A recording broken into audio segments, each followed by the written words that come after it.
Bonjour mesdames et messieurs, merci de nous retrouver pour cette énième sortie de votre émission hebdomadaire Politiquement Incorrect de ce dimanche 8 novembre 2020. À la une de l'actualité pour cette émission, on revient sur la session à la magistrature suprême du président de la République. C'était en 6 novembre 1982.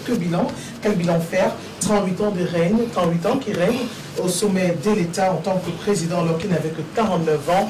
Le président de la République, Paul Biya, prête serment ce 6 novembre 1982, une date qui reste inoubliable. Il récupère ainsi un pays émergent en voie de développement. Ce jour, il promet rigueur, restauration, paix, stabilité, sécurité, emploi, éducation.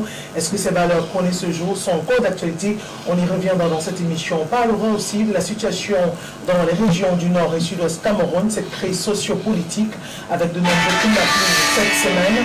On parle justement du kidnapping, de la séquestration du cardinal Christian Toumi, cet enseignant qui a été abattu, froidement assassiné dans la région de l'extrême nord. Péril sur l'éducation dans cette partie dite anglophone au Cameroun. Tentative de réponse dans cette émission. Et puis à l'étranger, d'abord sur le continent africain, la situation post-électorale en Côte d'Ivoire, crise. Plusieurs leaders d'opposition parlent d'un arrêt justement des activités électorales de ce côté. Il parle justement d'une voie consensuelle pour la paix, mais demande le départ du président Alassane Ouattara. Et aux États-Unis, on parle aussi d'une élection historique. Joe Biden, 46e président des États-Unis. Voilà donc la thématique et le sujet de ce dimanche. Tout de suite, on va vous présenter le panel avant de prendre la première articulation de cette émission qui consiste à revenir sur les grandes unes. Je commence tout de suite à ma droite avec Jean-Marc Ngos qui est notre premier invité. Bonjour et bienvenue sur le plateau de Politiquement Incorrect. Bonjour Madame Misséré, bonjour à mes copanélistes, Barista Achou, le puissant président Sambaka, et je salue vos nombreux auditeurs d'ici et de par le monde. Alors, avec vous, vous qui avez été candidat à l'élection présidentielle de 2018, comment appréciez-vous l'actualité aujourd'hui du côté de la Côte d'Ivoire, cette perpétuelle crise, et notamment l'élection historique aux États-Unis, pour votre introduction?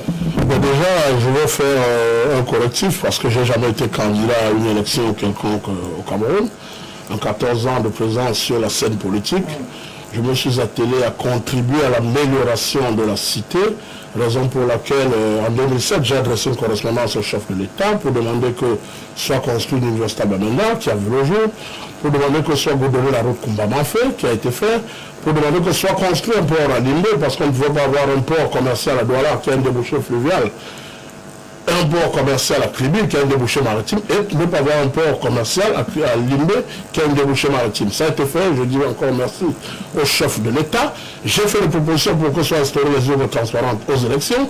J'ai fait pas mal de propositions, je l'ai saisi encore récemment dans le cadre de l'affaire de la MIDA. Bref, vous comprendrez par là que je me suis inscrit dans une logique propositionnelle. Je me suis attelé chaque jour au quotidien à œuvrer à l'amélioration des conditions de vie de mes compatriotes. Pour en était besoin pour moi qu'on dise que ça vient de moi. L'essentiel pour moi est que le pays se porte bien, que nos compatriotes vivent bien. Alors, pourquoi je n'ai pas été candidat à l'élection présidentielle? J'estime simplement que le prédateur doit savoir attendre son heure. J'ai pris conscience de ma destinée parce que Socrate disait qu'on est autonome. Je suis le prochain chef de l'État. J'ai dit prochain, pas futur, parce que le futur est aléatoire, mais le prochain inscrit dans le temps.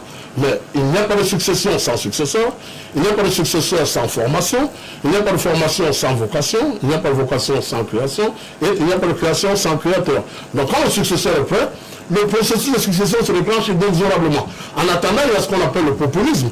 C'est pour ça qu'on a 28 millions d'habitants et qu'on organise un scrutin présidentiel où on a 9 candidats qui n'arrivent à intéresser que 3 450 000 de nos compatriotes. Un chef arrive en tête avec 71% de voix, qui représente très exactement, selon l'analyse statisticienne, pendant les élucubrations de Barre, il arrive en tête avec 71%, ce qui représente très exactement 2 443 000 voix. Voilà son droit politique. Alors, je vous en prie. Ok, bon, maintenant, quand ça a été fait, donc, j'ai estimé que Mitterrand, comme il a dit, quand on bouscule le temps se venge. Je dois attendre mon heure comme un bon prédateur. Ça, je tenais à le dire pour que vos nombreux téléspectateurs le sachent.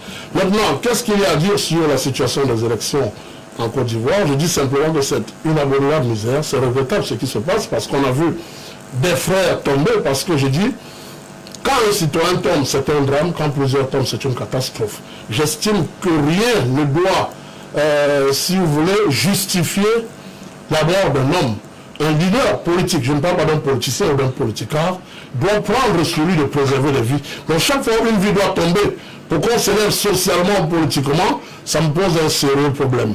Mais je dis simplement, pour ne pas faire dans la critique puérile pour la critique, Dieu merci, nous avons pensé la Kamakassi, qui est le système politique alternatif à la démocratie, nous y reviendrons, et j'estime que le monde entier adoptant la Kamakassi, parce qu'il faut préciser que la démocratie vient de 2800 ans, en 2800 ans, elle n'a eu aucune alternative, et aujourd'hui donc, nous lui imposons une alternative qu'on appelle la Kamakassi, nous reviendrons dessus, mais je dis, en politique, parce que rien n'est tout noir, rien n'est tout blanc, pensons, croisons les doigts, espérons que justement les choses rentrent à la normale en Côte d'Ivoire. Mais je ne peux pas m'attarder dessus parce qu'il y a beaucoup à dire aussi sur notre pays. Je ne peux pas ne pas parler du Cameroun et je m'attarde sur les questions des autres. Voilà, on a des émissions, on en reparlera, mais on va tout de suite rapidement prendre la première intervention, c'est vous.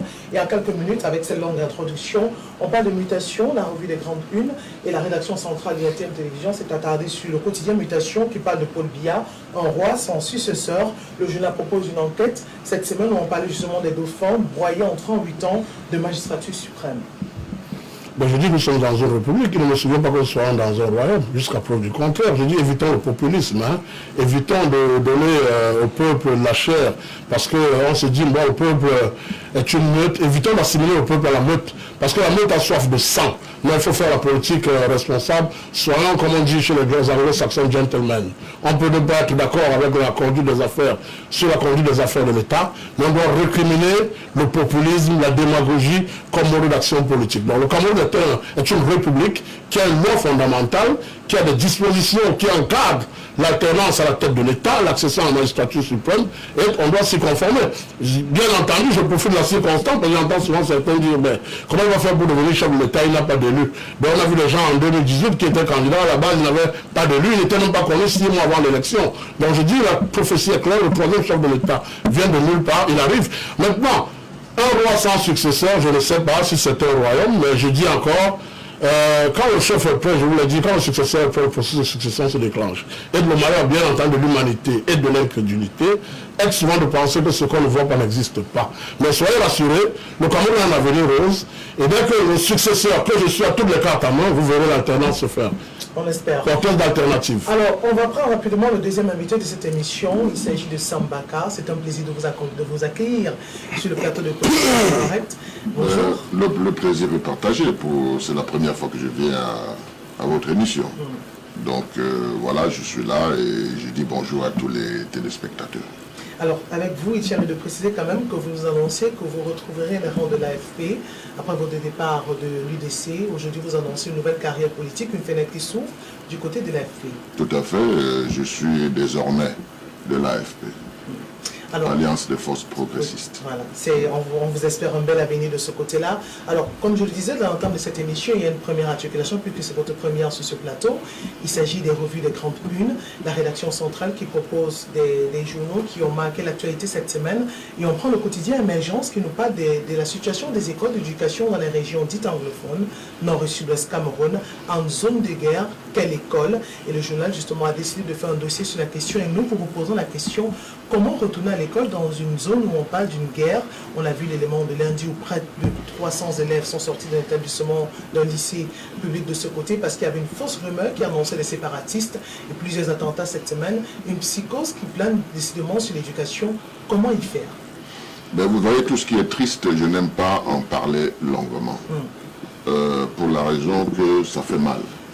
Mais ce qui est au moins certain, c'est que si du côté du sud-ouest et du nord-ouest, on pense que l'école peut reprendre tranquillement, même si les enfants sont sécurisés, même s'il y a cette sécurisation, ce qui est au moins sûr, c'est que les enfants ne seront pas attentifs à l'école.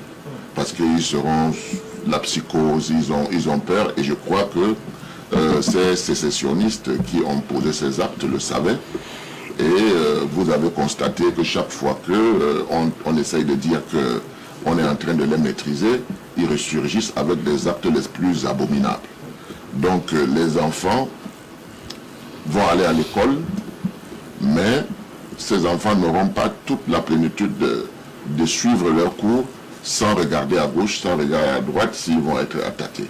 Donc quand on sait tout cela, on se pose la question de savoir, est-ce que nous avons choisi de régler ce problème militairement, ou bien alors nous avons envoyé des militaires pour sécuriser la population, pour sécuriser les biens, et que le politique est en train de faire son travail. Vous savez que dans ce pays, la diplomatie a été souvent silencieuse, mais parfois efficace. Moi, j'ose croire que nous ne pouvons pas avoir un gouvernement qui regarde et qui se dit que mes problèmes politiques, c'est l'armée qui va les résoudre, ce n'est pas la vocation de l'armée. Donc, j'espère qu'un travail accéléré est en train de se faire, mais ce qui est important de savoir, c'est que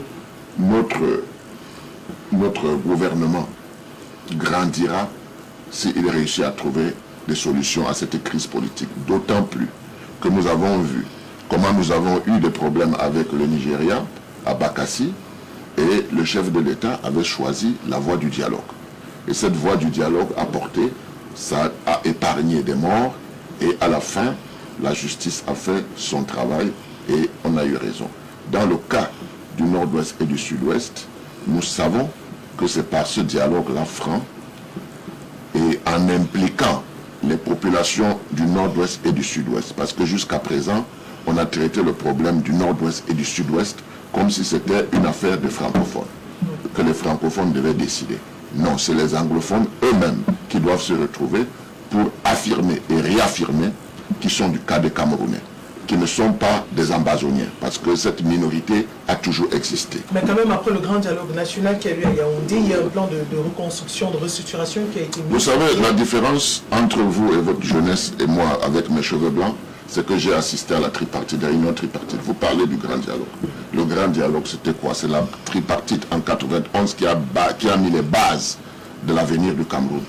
Il fallait tout simplement respecter. Si 28 ans après, nous nous retrouvons encore en train de balbutier, n'est-ce pas, une décentralisation qui aurait pu être réglée depuis les années 91, alors c'est normal que la colère est grondée, la colère est grandie.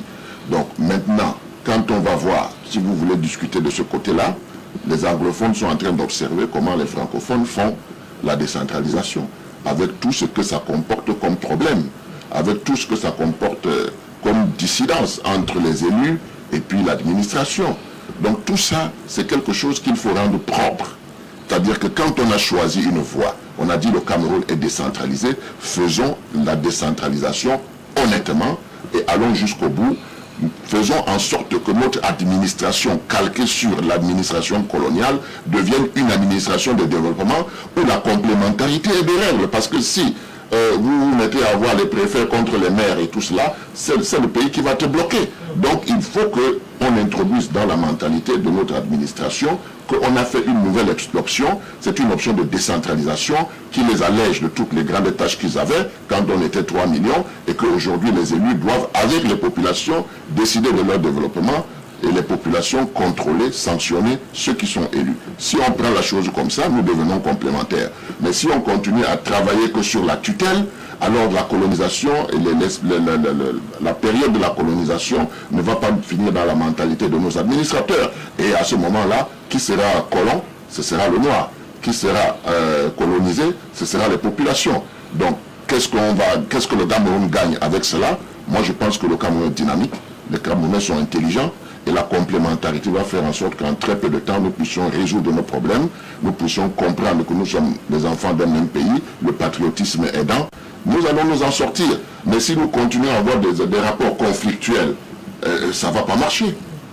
Alors, on sera avec vous tout au long de cette émission, 2 heures d'émission, le temps pour nous de prendre notre 3e invité. Il s'agit de Maître Achou. Bonjour, bienvenue. Vous êtes le représentant du Rassemblement démocratique du peuple camerounais. C'est un plaisir de vous retrouver encore une fois de plus sur ce plateau de Politiquement Incorrect. Bonjour, bonjour, Monsieur le Président Goss. Bonjour, mon cher. Bonjour, Président Sambaka. Merci, bonjour. Bonjour, le Cameroun et téléspectateurs. Je suis commandant de là ce matin, pas en qualité de président peut-être, parce qu'en étant parmi les présidents, un jour je serai aussi président, mais je suis le représentant de mon parti. Et je suis venu, n'est-ce pas, pour aider à éduquer les Camerounais par la LTN. Voilà. Alors avec vous, on va prendre le quotidien La Nouvelle Expression qui a décidé de revenir aussi sur la crise sociopolitique dans les régions du Sud et Nord-Ouest Cameroun. Et vous savez, on a enterré 7 enfants abattus dans une école dans la région du Sud-Est à Kumba et plusieurs représentants observateurs politiques qui étaient pour les hommages officiels, les obsèques officielles rendues sur lieu. On a parlé justement de l'enlèvement de Christian Toumi, le cardinal, heureusement libéré. Le journal décide de revenir cette actualité et justement on ouvre le pan à le premier thème à sujet de cette émission qui parle justement de cette situation dans les régions du Nord et Sud-Est Cameroun. Comment comprendre ce mouvement de kidnapping qui est orchestré dans ces zones anglophones maintenant? On est passé de sécession, on est passé de revendications du départ du président de la République, maintenant on voit d'autres actions qui sont le kidnapping, la séquestration et jeudi dernier on a parlé justement de la séquestration du cardinal Christian Toumi. J'ai dit dès le départ, dès le début de cette histoire, qu'à cause de la naïveté et de l'incompréhension, n'est-ce pas, des conséquences de certains actes politiques, les gens ont commencé, n'est-ce pas, à vouloir faire une guerre. Ils ont voulu transformer les incompréhensions, n'est-ce pas, en conflit et par la suite en guerre.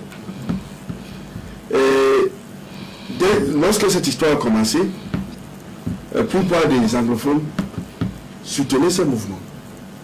Parce qu'ils étaient vraiment naïfs et n'ont pas constaté que la guerre n'a pas de... On sait quand ça commence, mais on ne sait pas quand ça finit. Ça peut commencer par n'importe où, ça peut affecter n'importe qui, ça ne sélectionne pas. Ils ont oublié ça. Et maintenant, étant donné que le gouvernement a pris des mesures restrictives, cette guerre maintenant est en train de faire contre la même population, n'est-ce pas, que ces soi-disant ils sont censés protéger. J'ai constaté également que cette guerre a été encouragée parce que le Cameroun en entier, le Cameroun, les Camerounais pensent toujours en francophone et anglophone. Moi, je suis ni francophone ni anglophone, je suis quoi? On va appeler qui? Il y en a plusieurs comme moi qui ne s'identifient pas comme francophones ou anglophones. Nous sommes seulement des Camerounais. Après ce que le président Bakar Sambaka a dit, il dit que les francophones sont en train de vouloir m'amener, n'est-ce pas, le pays. Et c'est ça qui crée, n'est-ce pas, la fâcherie chez les anglophones. Je vais dire non. Ça c'est une mauvaise approche, n'est-ce pas, du sujet. Parce qu'à partir du moment où vous voulez faire croire que c'est sur la base, n'est-ce pas, de la langue, qu'il y a un problème au Cameroun, je vais vous dire non, c'est pas vrai parce que francophone veut dire celui qui parle français et anglophone veut dire celui qui parle anglais. Au Cameroun maintenant, je peux dire 2 tiers du Cameroun parlent les 2 langues. Tu vas les considérer comme quoi? Car c'est là les tiens. Ces gens qui ont commencé la guerre ont constaté qu'ils ne peuvent pas affronter l'armée camerounaise. Qu'est-ce qu'ils font? Ils cherchent là où les gens sont vulnérables. Et qui sont les vulnérables? C'est la population qui marche sans armes. Parce qu'elle n'est pas menti, si j'avais mon arme chez moi, ces gens ne peuvent pas même pas passer. Parce qu'ils vont tirer, je vais aussi tirer. Ils vont avoir peur aussi de mourir. C'est pour ça que vous venez chez moi, ils vont faire beaucoup d'attention. Mais étant donné que la population n'est pas armée, ils ont constaté que la meilleure façon, n'est-ce pas, de créer ces psychoses, de créer la peur, c'est de créer la peur, n'est-ce pas, pour que chaque fois qu'ils donnent un mot d'ordre, tout le monde le respecte. Parce qu'on a peur, n'est-ce pas, des armes qui portent. Par la suite, je vais dire toujours, je suis un chrétien, le diable est entré dans cette histoire. Parce que quand tu vois les êtres humains, les adultes, ouvrent le feu sur les enfants en égorgeant les femmes, c'est pour des rites diaboliques. Donc le diable est entré dans cette histoire, et comme ils ont signé le pacte avec ces diables, ils sont contraints de faire ce qu'ils ont fait là. C'est ce qu'ils ont fait là. Donc ce n'est plus la sécession qui parle, mais c'est pour respecter le pacte qu'ils ont signé avec le diable. C'est ce qui se passe à l'heure actuelle. Comment tu peux, un vénérable comme Cardinal Toumi, vous osez le kidnapper? C'est-à-dire, ils n'ont aucun respect, n'est-ce pas? Les gens qui servent notre Dieu, notre bon Dieu, aucun respect. Aucun mot pour justifier justement les actes, mais si vous n'avez pas l'impression que c'est un moyen de se faire entendre, que ces combattants séparatistes sont à bout et pour eux, le jeu de s'attaquer aux civils, aux hommes de Dieu est un moyen que l'État camerounais détourne le regard et s'occupe véritablement à leurs préoccupations. Ça, c'est la façon, n'est-ce pas, de décourager, avec beaucoup de violence. Je vous ai dit que, je dis souvent que les Anglophons sont divisés en 4. Il y a les sécessionnistes qui ont des droits. Il y a les unionistes qui veulent que le Cameroun, n'est-ce pas, le Cameroun décentralisé. Il y a les fédéralistes, n'est-ce pas, qui veulent que soit peut-être divisé en État, à chaque région soit divisé en État. Et il y a ceux qui n'ont pas d'idée. Vous avez estimé, si tous ces groupes, tous ces différents groupes décident de prendre les armes pour imposer, n'est-ce pas, leur façon de voir les choses. Et ça ne va pas marcher. Et c'est comme ça que ça doit se faire. Moi, je suis unioniste. Le jour où les citoyens vont me blesser, je vais aussi prendre les armes et commencer à m'armer aussi contre eux. Et c'est ça qu'on veut dans la République. Je ne pense pas. Le président bien avec clairement dit, vous parlez de dialogue. On ne peut jamais parler de dialogue tant que les gens utilisent les armes. Vous parlez de dialogue, il faut que vous veniez qu'on en parle. Mais bien, le président bien dit, dépose vos armes, ne me donne pas. Dépose vos armes et venez qu'on parle. Je sais qu'il y a à peu près 400 papiers qui ont déjà déposé. Et les restes qui sont là, ne sont pas là, c'est pas pour chercher l'argent. Parce que si vous ceux qui ont kidnappé le candidat, le fonds de Banso, ont été payés, n'est-ce pas, le fonds de Banso, c'est même pour aussi le problème de l'argent. Le chef supérieur de Banso, on lui demandé où est l'argent que on lui a donné. Il ne cherche que de l'argent et bien d'autres. Est-ce que c'est un moyen qui doit dissuader, n'est-ce pas, une république pour écouter, n'est-ce pas, des bandits? Est-ce qu'on doit nous faire? Il faut noter une chose. Lors de la période Makiza, est-ce qu'il parlait du premier dialogue? Lorsqu'il y avait le coupé de l'eau dans le nord pendant presque 9 ans, qui parlait de dialogue? Pourquoi vous voulez encourager, n'est-ce pas, ces gens en leur faisant croire qu'ils ont raison quelque part, en prenant les armes? Il faut qu'on d'abord lutter contre ceux qui ont pris les armes avant de regarder de gauche à droite. C'est pour ça qu'on doit encourager. Parce que je vois depuis, tout le monde ne fait que dire ce que le gouvernement doit faire. Mais personne ne dit pas ce que cette bandit doit faire. Pourquoi?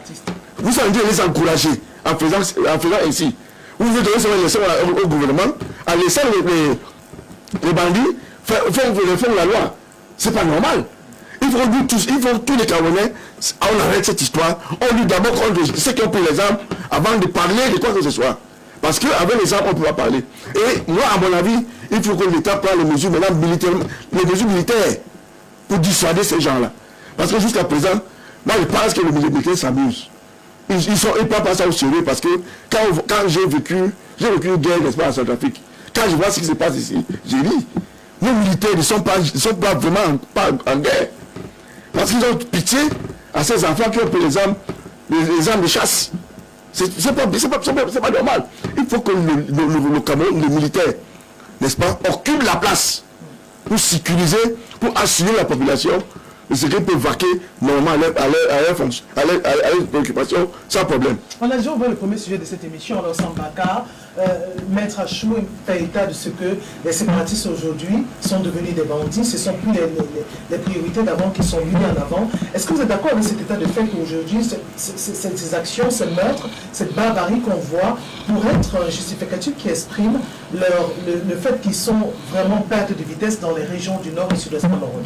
Moi, je suis d'accord, contrairement à Maître Achou, je suis d'accord avec son analyse. Mais je ne suis pas d'accord avec ses méthodes.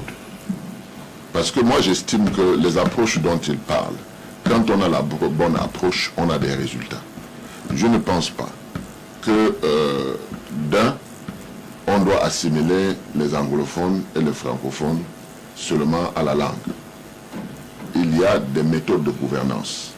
Il y a des approches, nous on est à la préfectorale, par exemple, le jacobinisme, et ce n'est pas le cas des anglophones. Donc il y a cela, la gestion de la cité. La technique anglophone n'est pas la même que la technique francophone.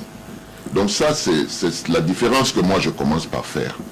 Ensuite, nous sommes d'accord. Les sécessionnistes, avec ce qu'ils font, parfois je me pose la question de savoir si les gens, on n'a pas importé des gens de Sierra Leone ou du Libéria, parce que tel que nous voyons faire les choses, ça ne ressemble pas au Cameroun. Ensuite, moi je salue l'armée parce que cette armée ne doit pas aller au-delà de ce qu'ils font. Parce que le problème n'est pas militaire. Le problème est d'abord politique. Une minorité de Camerounais disent qu'ils peuvent faire une république. Le monde entier n'est pas d'accord avec eux. Et parmi eux, il n'y a pas un groupe. Ils sont plus de 10. Ça veut dire que même si on prend cette partie du Cameroun, on leur donne, ils vont s'entretuer. Parce qu'entre eux-mêmes, ils ne sont pas d'accord.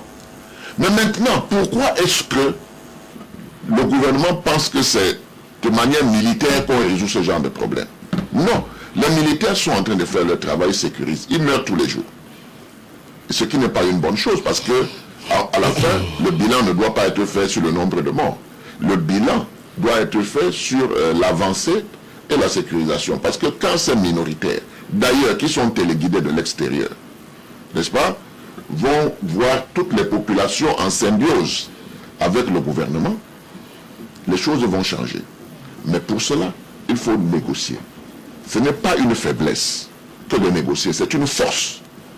Quand le fort négocie avec le faible, c'est une force pour le fort. Donc moi je pense que négocier veut tout simplement dire, n'est-ce pas, de négocier, de cesser le feu pour donner la chance à la politique de faire son travail. Vous allez voir que s'il y a 2 ans, on avait accepté la All Anglophone Conference du cardinal Toumi, nous ne parlerions plus de sécession, parce que dans la grande majorité des anglophones, on allait constater qu'ils sont camerounais. Preuve qu'ils ont traversé les champs de bataille pour venir nous rejoindre dans les zones pacifiées. Ils n'ont pas demandé les armes pour combattre l'armée camerounaise. Ils ont fui, n'est-ce pas, la guerre. Donc à partir de ce moment-là, qu'est-ce qu'on fait de cela? Parce que le problème est devenu le gouvernement contre la sécession. Mais les anglophones ne sont pas des sécessionnistes. Il y a des sécessionnistes chez les anglophones. Donc qu'est-ce qu'on fait de tous les autres si on ne montre pas cette générosité? Le gouvernement doit être généreux avec sa population. Parce que là-dedans, il y a des gens qui sont en train de subir, comme nous avons vu des enfants. Et je peux vous dire que ça va métastaser. Parce que si on ne résout pas ce problème politique, si on n'amène pas les anglophones à être confiants que eux, ils ne sont pas sécessionnistes, ils sont camerounais, alors ça va poser des problèmes. Parce que ça va métastaser et vous allez voir que cette guerre sera sans fin comme les guerres civiles qu'on a vues ailleurs. Il faut donc privilégier ce que le chef de l'État avait privilégié contre le Nigeria, c'est-à-dire les négociations et la justice. Dans ce cas, nous allons avoir, n'est-ce pas, une désescalade de violence, mais tant que les membres du gouvernement sortiront pour dire que c'est rien du tout, on peut écraser ça. Donc, ça va être difficile. Mais bien sûr, ça va être très difficile parce que ceux-là, dans le sursaut, n'est-ce pas, de trucs, ils vont sortir, ils vont encore décapiter les gens pour montrer qu'ils sont forts. Ils ne sont pas forts, ils sont lâches. Vous comprenez? C'est pas diabolique, comme le disait Maître Achou. Moi, c'est possible que ce soit diabolique, vous comprenez? Parce que les Camerounais aujourd'hui, pour des raisons égoïstes, sont capables de faire des pactes avec le diable. Ben, je crois que Maître Achou, comme moi, nous prions Dieu qu'il y ait la paix. Nous travaillons pour qu'il y ait la paix. Donc en réalité, moi je pense que les gens sont prêts à tout aujourd'hui, et parce que les Camerounais sont devenus très très égoïstes. Très égoïstes. La générosité a foutu le camp. Et je pense que quand on regarde à travers le monde, on peut le constater, que les Camerounais sont les meilleurs. Mais alors qu'est-ce qui fait que les Camerounais ne puissent pas travailler ensemble? Est-ce que vous connaissez un gouvernement qui est divisé, il y a des clans par-ci, des clans par-là? Vous croyez que c'est comme ça qu'on peut s'en sortir? Non, il faut avoir une ligne, il faut avoir un chef, il faut suivre, n'est-ce pas, l'impulsion que le chef peut donner. Mais quand on se retrouve dans un gouvernement éparse, n'est-ce pas, il y a des difficultés. Et nous voyons les conséquences, parce qu'aujourd'hui, on a un gouvernement qui se contredit à tout vent. Et permettez-moi de critiquer cela, et à Maître Achou de lui dire que j'ai le devoir de critiquer cela, parce que c'est eux qui sont au pouvoir. Vous voulez que je critique quelqu'un qui n'a pas le pouvoir? Moi, je critique celui qui a le pouvoir et je propose des solutions qui puissent permettre à ce qu'on avance. Voilà mon travail. Alors, Jean-Marc Ngos, avant la rentrée scolaire, c'est un leader séparatiste. Et même le syndicat, plusieurs syndicats des enseignants avaient fait état de ce que le retour des enfants à l'école devrait être effectif, sauf que quelques semaines après le retour des classes, on a vu justement ces actes barbares. Aujourd'hui, toute la semaine dernière ou cette semaine, on a vu des incursions dans des écoles, des kidnappings, des meurtres des enseignants. Comment comprendre justement cet état de choses? Retour à l'école, par la suite, quand il est effectif, on voit les combattants séparatistes qui entrent, tuent des élèves, tuent des enseignants. Comment peut-on forger une nation et détruire la base qui est l'éducation? Merci madame de me redonner la parole. Je me réjouis du fait que ce ne soit pas sorti d'entrée de jeu de ma bouche. Entendre Barista Maître Chaud parler de pacte diabolique, je m'inscris en droite ligne avec cette approche, avec cette analyse.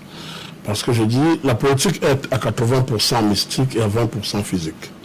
Quand vous regardez ce qui se passe dans les régions anglophones, la lecture que je fais de cette situation est plurielle. Je précise d'entrée de jeu que le 6 octobre 2007, je me suis déplacé pour les régions anglophones, j'y suis allé à Old Town très précisément, qui était l'un des noyaux de la contestation, au plus fort de la crise. J'ai fait le tour de Bamenda, drapeau vert ou jaune à la main. J'ai été accueilli comme jamais il n'avait accueilli aucun leader politique. J'ai présenté les 15 suggestions que nous avions pensées pour la résolution de cette crise, parce que nous en sommes, à force d'observation, arrivé à la conclusion que c'est une crise qui n'est nullement corporatiste, encore moins sociale, elle est institutionnelle et constitutionnelle. Alors, nous avons estimé que si l'on lui apporte des réponses constitutionnelles et institutionnelles, elle est tout de suite résolue. À savoir, pour qu'on ne se perde pas, vous instaurez la vice-présidence de la République demain matin, vous avez réglé la crise anglophone à 80%. Je ne parle pas à partir d'une chambre, je parle suite à des échanges que j'ai eus avec les populations sur le terrain. Et s'il vous plaît, après avoir présenté mon plan de résolution de crise, j'ai reçu ce qu'on appelle un chieftaincy title, j'ai été honoré, on m'a donné un chapeau de dignitaire. Et je leur ai dit, je ne l'accepte pas si vous n'arrêtez pas le vide-mort, si vous n'arrêtez pas les casses et autres. Ils m'ont dit, on accepte. La vidéo est sur les réseaux sociaux. On m'a remis un chapeau. Et pendant 5 mois, 6 mois, il y a eu à calmer, jusqu'à ce que ça me reprenne dans le sud-ouest. Alors, si on avait été dans un pays, entre guillemets, comme chez les autres, je ne veux pas dire serré, ce terme, je l'évite, je vais rester courtois, on aurait saisi la balle au vol pour dire, ben voilà quelqu'un qui a été sur le terrain, il a pu convaincre cette population, parce qu'elles m'ont dit à chaud, vous êtes courageux de venir à nous. Je leur ai dit, je ne suis pas courageux, je suis dans mon rôle. Et au sorti de là, elles ont adhéré massivement à ce plan de sortie de crise qui reposait sur 15 suggestions, à savoir la plus majeure, instaurer la vice-présidence. Parce que justement, ils veulent avoir l'assurance que demain, un anglophone aussi peut se retrouver à la tête de l'État. Ça veut dire qu'il faudrait instaurer un scrutin plurinominal à la présidentielle, avec un ticket président et vice-président comme on le voit aux États-Unis, et le vice-président devient automatiquement le successeur constitutionnel. Maintenant, lire cette crise, madame, je vais la regarder sur le prisme mystique. On dit, comparaison ne certes pas raison, mais je vous rappelle que quand le président Mobutu devait tomber au Congo, on avait le bruit de votre frontière avec le Banyamulenge. Je vous rappelle que le parti au pouvoir est né dans la nuit du 24 au 25 mars 1985 à Bamenda. Ils ont choisi comme symbole le feu, la flamme. La flamme a commencé les ravages un an plus tard en 1986, nous étions le 21 août. Elle a fait 1800 morts avec la catastrophe du lac Nyos. On pouvait pouvoir allumer la flamme à Douala. Elle commence des ravages au nord. Elle va commencer à détruire là où vous l'avez allumée. 30 ans plus tard, sur le 21 novembre 2016, premier symbole quand la crise anglophone éclate, on brûle les effigies du parti au pouvoir. Ce feu qui a été allumé est en train d'aller s'éteindre, parce que le feu n'est pas éternel. Le premier régime au Cameroun, c'était le soleil. Le président a apparu comme le soleil, il est parti 22 ans plus tard, soit 22 heures. C'est pour ça que quand le chef de l'État arrive, il fait encore jour. Et il dit avec l'une des meilleures économies, nous irons jamais au FMI à la Banque mondiale. En 1984, on condamne le président Idio par contumace, la nuit tombe au Cameroun, il voit à Bamenda, ils allument le feu. Le feu s'éteint bientôt, un nouveau jour arrive. Mais je dis, pour que ce jour arrive, les Camerounais doivent reconvertir leur mentalité négative. On doit arrêter la haine, on doit arrêter le tribalisme. Comme le président Sambaka le disait tout à l'heure, cette haine, vous savez, le philosophe disait, rien ne se perd, rien ne se crée, tout se transforme. Donc, quand vous envoyez la haine dans l'univers, écoutez, elle ne va pas ailleurs. Elle se stabilise, elle reste là, elle attend. Et demain, elle se transforme. On a envoyé tellement de haine dans le champ politique camerounais. Madame, si l'alternance se fait demain matin, qu'est-ce qu'on va, on va assister à quoi? À des règlements de compte. Jacques qui va se lever contre Georges, tel tribu qui va se lever contre tel autre, tel qui a insulté l'autre hier, non, on va lui faire la peau. Mais il n'y a qu'à aller sur les réseaux sociaux pour comprendre. Alors, tant que le peuple n'était pas prêt, Pharaon n'a pas libéré le peuple. Il faut que les Camerounais reconvertissent leur mentalité négative, qu'ils remettent l'amour au centre de la préoccupation, qu'ils regardent l'autre comme un frère, non comme un chien de faïence, et vous verrez l'alternance venir toute seule, porteuse d'alternatives. Et les politiciens qui sont allés aux élections, qui ont eu des scores que je ne veux pas rappeler ici, qu'ils arrêtent de bomber le torse en croyant qu'ils ont une certaine légitimité. Je suis dans l'analyse factuelle tout à l'heure, parce que ça veut la sociologie que j'ai appris à l'école se fonde sur les faits. Elle analyse les faits. Ils sont allés à une élection, on a vu les chiffres. Quand le premier avait 2 443 000 voix, même en lui ajoutant 1 million de voix, je rappelle que personne parmi eux n'a eu 1 million d'abstention dans son camp. Mais même en lui ajoutant 1 million de voix pour 28 millions d'habitants, vous pouvez faire le ratio, voyez ce que ça fait. Donc je dis, Ouniéré disait, il faudra redonner au peuple camerounais les moyens d'espérer, mais tout en lui présentant des options claires pour son avenir. Quelles sont les solutions que vous proposez? Voilà, merci de nous redonner la peur, de nous redonner la peur. J'ai dit, il faut promulguer une loi d'amnistie générale pour toutes celles et tous ceux qui sont impliqués dans cette crise-là. Et ils doivent signer des engagements préventifs de ne pas récidiver. Maître est juriste, il sait à quoi ça renvoie un engagement préventif.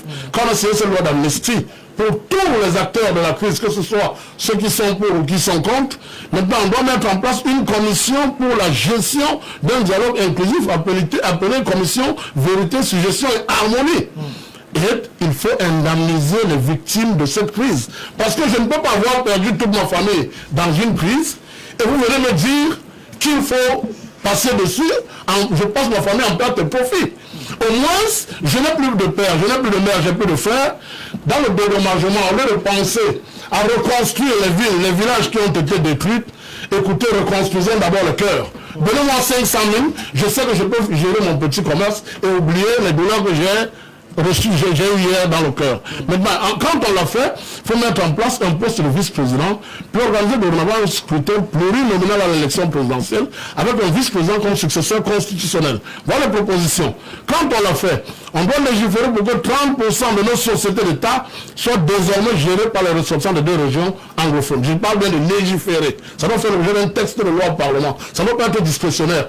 Pourquoi? Parce que ces régions ont failli être hier un État, n'eût été la résolution signée en 59 par les Britanniques aux Nations Unies.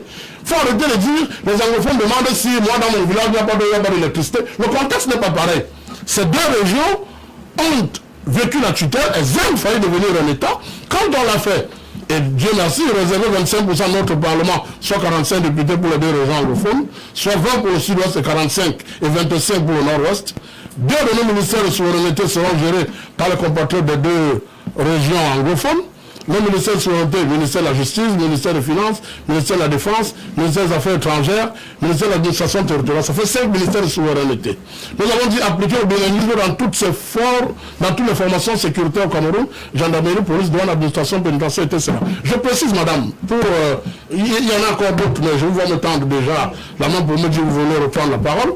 Je veux dire, notre constitution, en son alinéa 1, en son article 1, alinéa 3, spécifie que tout acte, tout document régissant la vie de la nation doit tenir compte du bilinguisme. Nous sommes d'accord. Seulement, prenez le biais de 500 francs CFA du Cameroun, notre monnaie qu'on utilise. Quand vous le regardez, vous avez l'alphabet français dessus qu'on enseigne. B, A, bas, B, robe, d'accord? Et dans un état bilingue, on a sur la monnaie l'alphabet français d'une langue, au mépris de la présence de l'autre. Ça veut dire que si vous donnez ce billet de 500 francs à une maman en Ndop, ou je ne sais pas moi, à Libye, ou que sais-je encore, ou c'est pas moi, à Banglen, elle ne pourra pas lire que c'est 500 francs si vous cachez les chiffres. Ça pose un sérieux problème d'équité. Il faut donc une gouvernance équitable qui tienne compte des réalités sociologiques et historiques de notre pays. Dès lors où on l'a fait, on est sur la quête de solutions. Il y a des lois, il y a une loi fondamentale qui régit la vie de la nation, mais je dis, la loi fondamentale est écrite par les hommes. Si en 2011, on a modifié, en 2009, on a modifié la loi fondamentale pour permettre au chef de l'État de se représenter, ben écoutez, on peut modifier la même loi pour la quiétude des Camerounais, parce que je leur ai dit, quand un Camerounais tombe, c'est un drame, quand plusieurs tombent, c'est une catastrophe. Et Lavoisier disait très clairement, Lavoisier disait, rien ne se perd, rien ne se peut, tout se transforme. J'ai dit, demandons 25% de notre budget pour le développement des 2 régions anglophones. J'ai pas une agence spécialisée appelée Agence pour le développement du Southern Cameroun, ADESC. Dieu merci, on parle de région à régime spécial. On est en plein dedans. Et s'il vous plaît, cette mesure, c'était en 2017. On comprend très bien, merci. Alors, Maître Achou, dans son propos, Jacques Mangos est entré aussi dans le bilan du président Paul Biya, et ça nous permet justement, il nous tend la pêche pour entrer dans ce sujet, puisque c'est le deuxième de cette émission. Alors, dès son entrée à sa prise de fonction, le président de la République, ce 6 novembre 1982, a parlé de plusieurs mesures, notamment la rigueur, la restructuration, la paix, l'éducation. Est-ce que 38 ans après, vous avez l'impression que cela est encore effectif au Cameroun? Je peux dire oui, je dis oui, parce que Aïdjo n'était pas le président de tout le Cameroun. Aïdjo était président, n'est-ce pas, du Cameroun dit oriental. Et en fait, c'est moi-là qui était le président du Cameroun dit occidental. Le président Biya, qui était, n'est-ce pas, membre de cette commission, n'est-ce pas, de vouloir mettre le Cameroun ensemble, il est devenu président en 82. Il a tout fait pour devenir le président de tout le Cameroun, sans distinction. Et lorsqu'il a commencé avec la rigueur et autres, il y a eu beaucoup de contestations qui a corroboré, n'est-ce pas, à un coup d'État, qui a forcé, n'est-ce pas, de changer un système de données, de l'orientation des actes données pour le pays. Et si vous remarquez, depuis 82 jusqu'à ces jours, il y a eu après une trentaine de gouvernements. Mais, lorsqu'on constate, lorsque moi, nous, dans notre parti, on constate que les actes bien posés, nous avons constaté une progression, n'est-ce pas, extraordinaire. Dans 38 ans, on peut parler de progression extraordinaire. Premièrement, on a eu un pays en 82 de 9 millions de personnes. Nous sommes aujourd'hui à 27 millions. Ça veut dire qu'il y a il y a un boom démographique. Voilà, qui a atteint. Cela veut dire que les gens sont contents. Parce que lorsqu'il y a un boom, qu'est-ce qui se passe? Tout le monde quitte le pays pour aller ailleurs, au lieu de rester là pour faire des enfants et pour agrandir la population. Lorsqu'on regarde également sur le plan de l'éducation, à cette époque, il y avait que, par exemple, dans la zone dite Cameroun occidental, parce que j'ai évité le mot anglophone et francophone, je n'aime pas ça, parce que beaucoup de choses ont changé. Il y avait seulement un seul lycée dans la zone dite Cameroun occidental. Vous connaissez? Et je crois en Foule, il n'y avait que 2 lycées, par exemple. Mais maintenant, nous sommes à peu près 2 500 000 lycées partout dans le Cameroun. Mais puisque vous parlez d'éducation, je me rappelle quand même que dans ces années, avec les histoires racontées par les personnes qui ont vécu à cette époque, on parlait de bourses aux étudiants, on parlait de bourses aux élèves, l'éducation était presque gratuite. Aujourd'hui, c'est dans les universités du Cameroun, on n'a même pas de laboratoire, les enfants n'ont pas de fibre optique alors qu'on a l'heure digitale. Est-ce que vous pouvez dire que sur le plan de l'éducation, 38 ans après, c'est quand même revalorisant? Vous savez, fibre optique vient d'arriver, n'est-ce pas? Les ordinateurs, ainsi de suite, viennent d'arriver. Je suis en train de venir chronologiquement. Internet, ça fait au moins 20 ans, maître. Pas au Cameroun. Au Cameroun. Donc, Internet, n'est-ce pas, pour l'Internet que nous avons, on peut dire que ça a fait près de 10 ans avec l'entrée, n'est-ce pas, des sociétés mobiles. Donc, j'ai essayé de faire, on a changé, n'est-ce pas, la face, n'est-ce pas, du système télécommunicationnel au Cameroun. Mais, je suis en train de parler de ce qui est positif, je ne vais pas voir ce qui est négatif.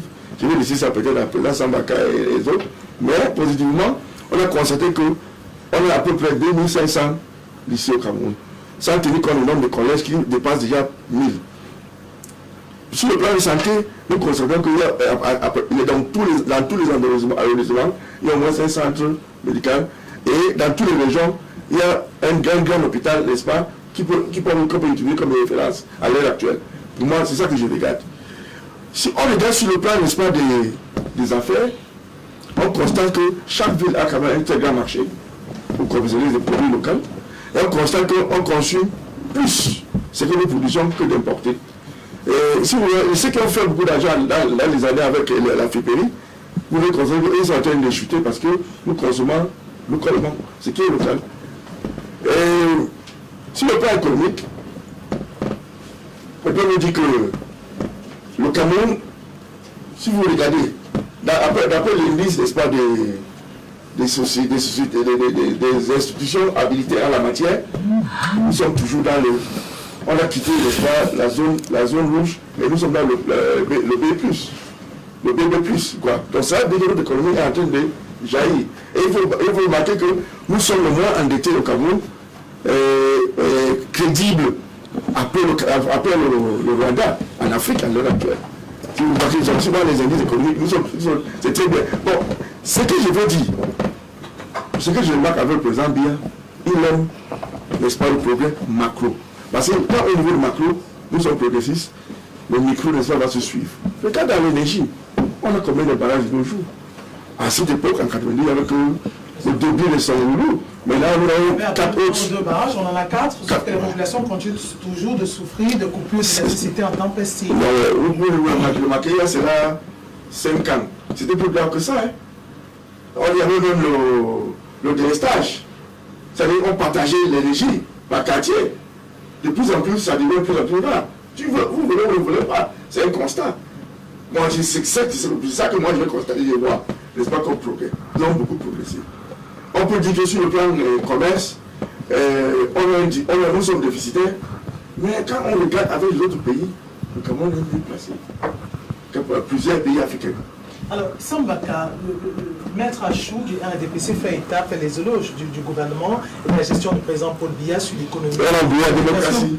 La démocratie, je vais l'ouvrir avec vous. Qui a permis à la présidence Sambaka de parler. Est-ce qu'on peut parler de démocratie vraiment au Cameroun? Depuis une décennie, on comptait les élections. Certains journalistes se plaignent que la liberté de la presse est muselée. On voit des prisonniers politiques. Comment est-ce qu'on décrit, analyse la démocratie au Cameroun 38 ans après la prise du pouvoir du président de la République, Paul Biya? Elle est balbutiante.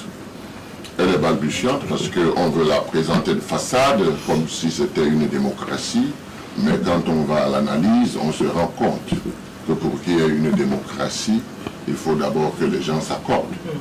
Et il y a eu un terrain où les gens ont commencé à s'accorder. C'était en 91. Les choses n'ont pas évolué comme on le souhaitait, n'est-ce pas? Les choses n'ont pas évolué. Nous nous sommes retrouvés face à ces égoïsmes-là qu'on connaît jusqu'aujourd'hui. Il faut dire la vérité. Nous avons un potentiel terrible. Nous n'avons pas à nous comparer à ces petits pays dont il parle. Comme le Rwanda? Nous devions être la locomotive. Moi, je suis convaincu que le Cameroun, avec son fort potentiel, que ce soit humain ou les ressources, n'est-ce pas, devait être celui qui porte l'Afrique. Lui et la RDC, ce sont 2 pays qui sont capables de porter toute l'Afrique. Ça, il faut le dire. Mais maintenant, qu'est-ce que nous faisons de tout cela? C'est ça la question. Vous ne pouvez pas vous vanter qu'on est mieux que ceci ou on est mieux que cela. Nous avons un potentiel hydroélectrique terrible. On a formé nos enfants pour cela, pour qu'on puisse capitaliser et vendre à côté. On n'a pas fait tout cela. On est en panne d'électricité. Alors si on est en panne d'électricité dans un pays comme le Cameroun, moi je veux voir qui est courageux de dire que le Cameroun se porte bien. Parce que rien que dans ce secteur, on aurait pu capitaliser. Vous savez qu'il y avait le barrage de Labdo. Au Nord Cameroun, jusqu'aujourd'hui, les turbines ne sont pas là. On avait mis, je crois, 2 turbines parce que le besoin n'était pas là, en prévoyant, n'est-ce pas, qu'il y aurait d'autres... Le pays allait grandir. Mais est-ce que tout ça est vu? Donc, moi, c'est triste pour moi de peindre en noir. Mais c'est la vérité. En même temps, on ne peut pas faire un diagnostic, chercher des solutions quand tout est rose. Alors que c'est noir. C'est pas bon. Et je dois dire qu'à côté de cela, il y a ce problème fondamental que si on ne comprend pas, on ne peut pas comprendre comment ça se passe au Cameroun. Le Cameroun avait 3 millions d'habitants. Aujourd'hui, on en a 28. Le Cameroun s'est réuni pour dire qu'aujourd'hui, on va décentraliser. Le gouvernement central ne peut plus tout faire seul. Les Camerounais sont allés à l'école. Les Camerounais sont intelligents. les Camerounais veulent la démocratie. Ils ont des élus locaux. Ces élus locaux ont les mains liées, pieds liés. Nous avons des lois que nous ne respectons pas. Nous avons des lois qui ne prévoient que des décrets. Quand vous regardez tout cela, ce n'est pas l'intelligence qui manque aux Camerounais, c'est la volonté. La volonté, n'est-ce pas, de mettre en symbiose tout ce qu'on a pu réfléchir, c'est ça qui nous manque. Il y a des freins. Il y a des freins. Moi, je suis embêté de pouvoir faire un bilan pour le Cameroun. Parce que le Cameroun est un pays spécial. Combien de pays ont des dirigeants qui ont 40 ans au pouvoir? Parce qu'en général, on fait le bilan sur les 5 années passées. Mais si je dois faire le bilan sur 40 ans, je suis obligé d'être nostalgique. Je suis obligé d'être nostalgique, vous comprenez? Parce que nous ne pouvons comparer que deux pouvoirs, c'est-à-dire celui d'Aïdjo et celui de Paul Biya. Et je me rappelle que celui d'Aïdjo nous avait donné beaucoup d'espoir quant au développement de l'agriculture. Pour nous, moi qui suis un ressortissant d'une CAM, n'est-ce pas, on avait à Kondiok, n'est-ce pas, un avenir radieux, avec un village qu'on avait mis, n'est-ce pas, pionnier, mais où les gens venaient de partout. Il y a des partout. initiatives qui sont prises. On a vu le commissaire Grosse Pastorale avec ses tracteurs qui avaient été offerts par le président de la République. Des reportages montrent qu'ils sont abandonnés dans cette localité. Mais précisément. C'est donc là, il faut se poser la question de savoir pourquoi avant ça marchait et que maintenant ça ne marche pas. C'est-à-dire qu'à l'intérieur de ceux qui nous gouvernent, j'ai l'impression qu'il y a des gens, n'est-ce pas, qui veulent absolument que ça ne marche pas. Bon, maintenant, que fait le chef? Que dit le chef? La démocratie. Alors cette démocratie participative doit être effective parce que le peuple doit être partie prenante du développement de son pays. L'administration doit être partie prenante. Et c'est quand on va juguler tout cela, on va mettre en route tout cela et que les gens sont complémentaires, que le Cameroun pourra décoller. Aujourd'hui, qu'est-ce qui se passe? Nous ne sommes que des adversaires. La haine est développée. Des problèmes qui n'ont pas lieu d'être sont développés, alors qu'il y a la place pour tout le monde. Il y a la place pour tout le monde, quelques personnes confisquent tout. Voilà le problème du Cameroun. C'est-à-dire que l'égoïsme, l'égocentrisme, n'est-ce pas, tout le temps en train de bomber le torse, on va faire ceci, on va faire ça, vous avez à vous taire. La démocratie dont on parle, cette démocratie pouvait bien s'articuler avec le contexte actuel. Mais qu'est-ce qu'on fait? On dit la loi s'y prévoit ceci, la loi s'y prévoit cela. Et si la loi a prévu et que la loi est mauvaise, on n'a pas le droit de dire qu'elle est mauvaise. On n'a pas le droit de souhaiter qu'on la change. Donc voilà, nous avons un bilan qui est négatif. Maître Achouma a prêté le mot tout à l'heure. Il n'allait pas quand même s'attendre à ce que je dise que le bilan est positif pour le potentiel que nous avons. Pour le potentiel que nous avons, même si nous sommes enviés par d'autres pays, le potentiel que nous avons devait permettre d'aider les autres. Mais nous n'arrivons pas à nous aider nous-mêmes. Il y a d'un côté Tanga Sud, il y a d'un côté Tanga Nord. Voilà le problème que nous avons au Cameroun. Maintenant, on a trouvé des solutions. Appliquons ces solutions. Vous voyez que la décentralisation dont on parle, la régionalisation, vous avez déjà vu, on ne sait même pas ce qu'il y aura dedans. Le grand dialogue a parlé du sud-ouest et du nord-ouest. On ne sait pas ce qu'il y a dedans. Donc ça vient comme une goutte d'eau qui tombe après toutes les heures. Et quand est-ce qu'on va remplir la bassine pour qu'elle soit opérationnelle? Voilà, pour prendre le bain. C'est ça qui est le problème au Cameroun. Le rythme qu'on nous impose est un rythme de tortue, alors qu'on a besoin d'un rythme de félin. Vous comprenez? Ça, c'est un vrai problème dans notre pays. Il faut que toutes les intelligences soient importantes. Et il faut que les gens s'écoutent. Il faut que les gens écoutent les autres. Il faut que les gens puissent trouver des solutions sans en imposer forcément parce qu'on a le pouvoir. Voilà le problème du Cameroun. Alors, Elie Lobé, vous qui nous rejoignez sur ce plateau, bonjour, bienvenue sur le plateau de Politique Incorrecte. Alors, on parle justement du bilan du président de la République 38 ans après. On a évoqué plusieurs sujets, la démocratie, l'éducation. Mais l'un des sujets que je voudrais que vous abordiez, c'est la paix. On sait que justement, la paix a été le cheval de bataille du président de la République, même depuis près d'une décennie. Il y a des situations d'insécurité auxquelles sont exposés le pays, notamment dans les régions, la région de l'extrême nord, la secte islamique Boko Haram, les incursions de la secte Alaka dans la région de l'Est, au nord et au sud-ouest. Comment parler justement d'un bilan sur le plan sécuritaire, de paix, avec tous ces mouvements-là qui déstabilisent le Cameroun depuis près de 6 ans déjà? Je pense qu'il faut éviter de sortir de la logique de la campagne électorale permanente. C'est très nocif pour l'émancipation politique dans un pays. Il y a un temps pour toutes choses. Il y a un temps pour faire des propositions à la nation. Il y a un temps pour que la nation se prononce par rapport aux différentes offres politiques. Et il y a un temps pour gouverner. Ce qui se passe au Cameroun depuis un certain temps, c'est un recul grave à l'une des finalités de la démocratie. La démocratie, c'est que le peuple choisit ses dirigeants. La démocratie, c'est qu'une fois que les dirigeants sont choisis, on les laisse gouverner. Au demeurant même, on les aide à gouverner.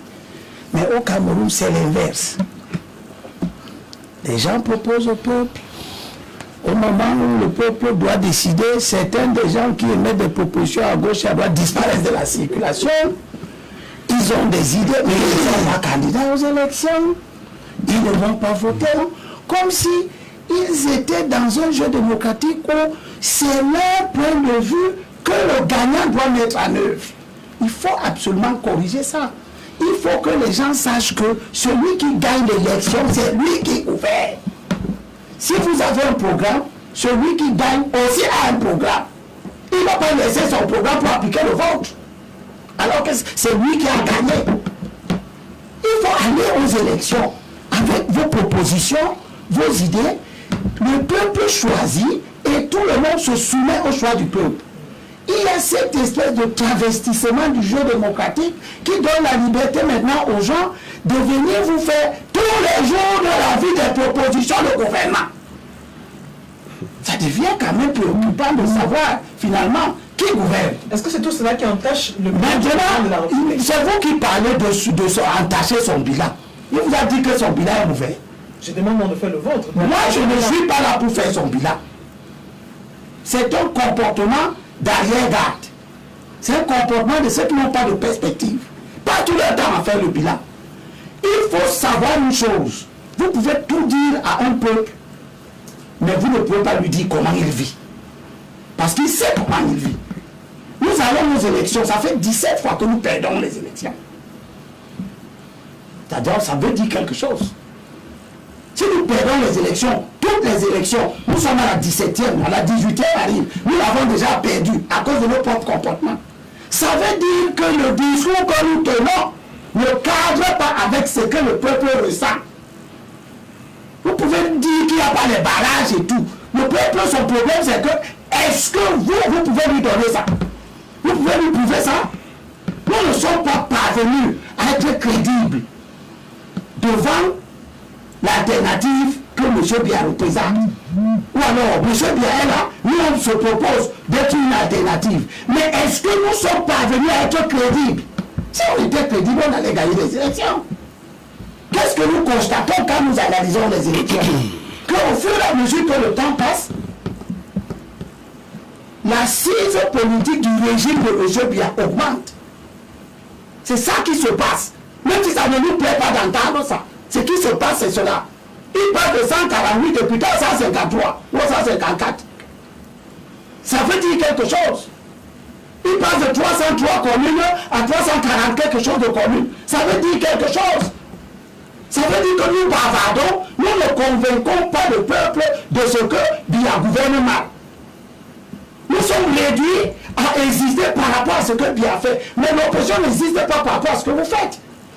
L'opposition existe par rapport à sa propre vision du monde, qu'elle essaye d'implémenter. Les débats sont revenus à dire que M.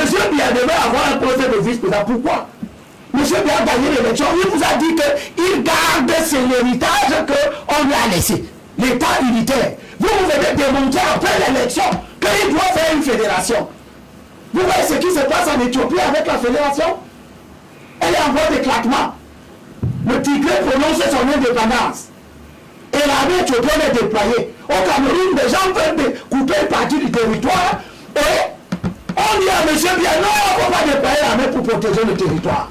Voilà les caractéristiques de l'opposition. Des tenir des discours éculés, tenir des discours qui correspondent à une campagne électorale, les tenir 360 jours, chaque jour, en toutes les heures, etc., etc., etc. À la fin, nous ne sommes pas audibles. Ceux qui parlent là ne se rendent même pas compte qu'ils ne sont pas audibles.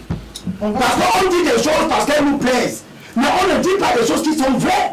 Quand vous parlez de la monnaie qui a cours au Cameroun n'appartient pas au Cameroun. Le Cameroun n'est pas libre d'imprimer la monnaie là comme lui veut. C'est une monnaie qui appartient à une communauté de pays qui ont leur mot à dire là-dessus, qui utilisent les mêmes billets de banque. Vous n'êtes pas libre d'imprimer ça parce que ça vous plaît de baratiner les gens en leur disant que le billet de 500 n'a pas le français et l'anglais. Est-ce que c'est le billet du Cameroun? Quand vous serez président, vous allez faire la monnaie du Cameroun. Pour le moment, la monnaie qui est en cours ici est un héritage. Et pour le moment, le chef que nous avons élu n'a pas dit qu'il va quitter cette monnaie.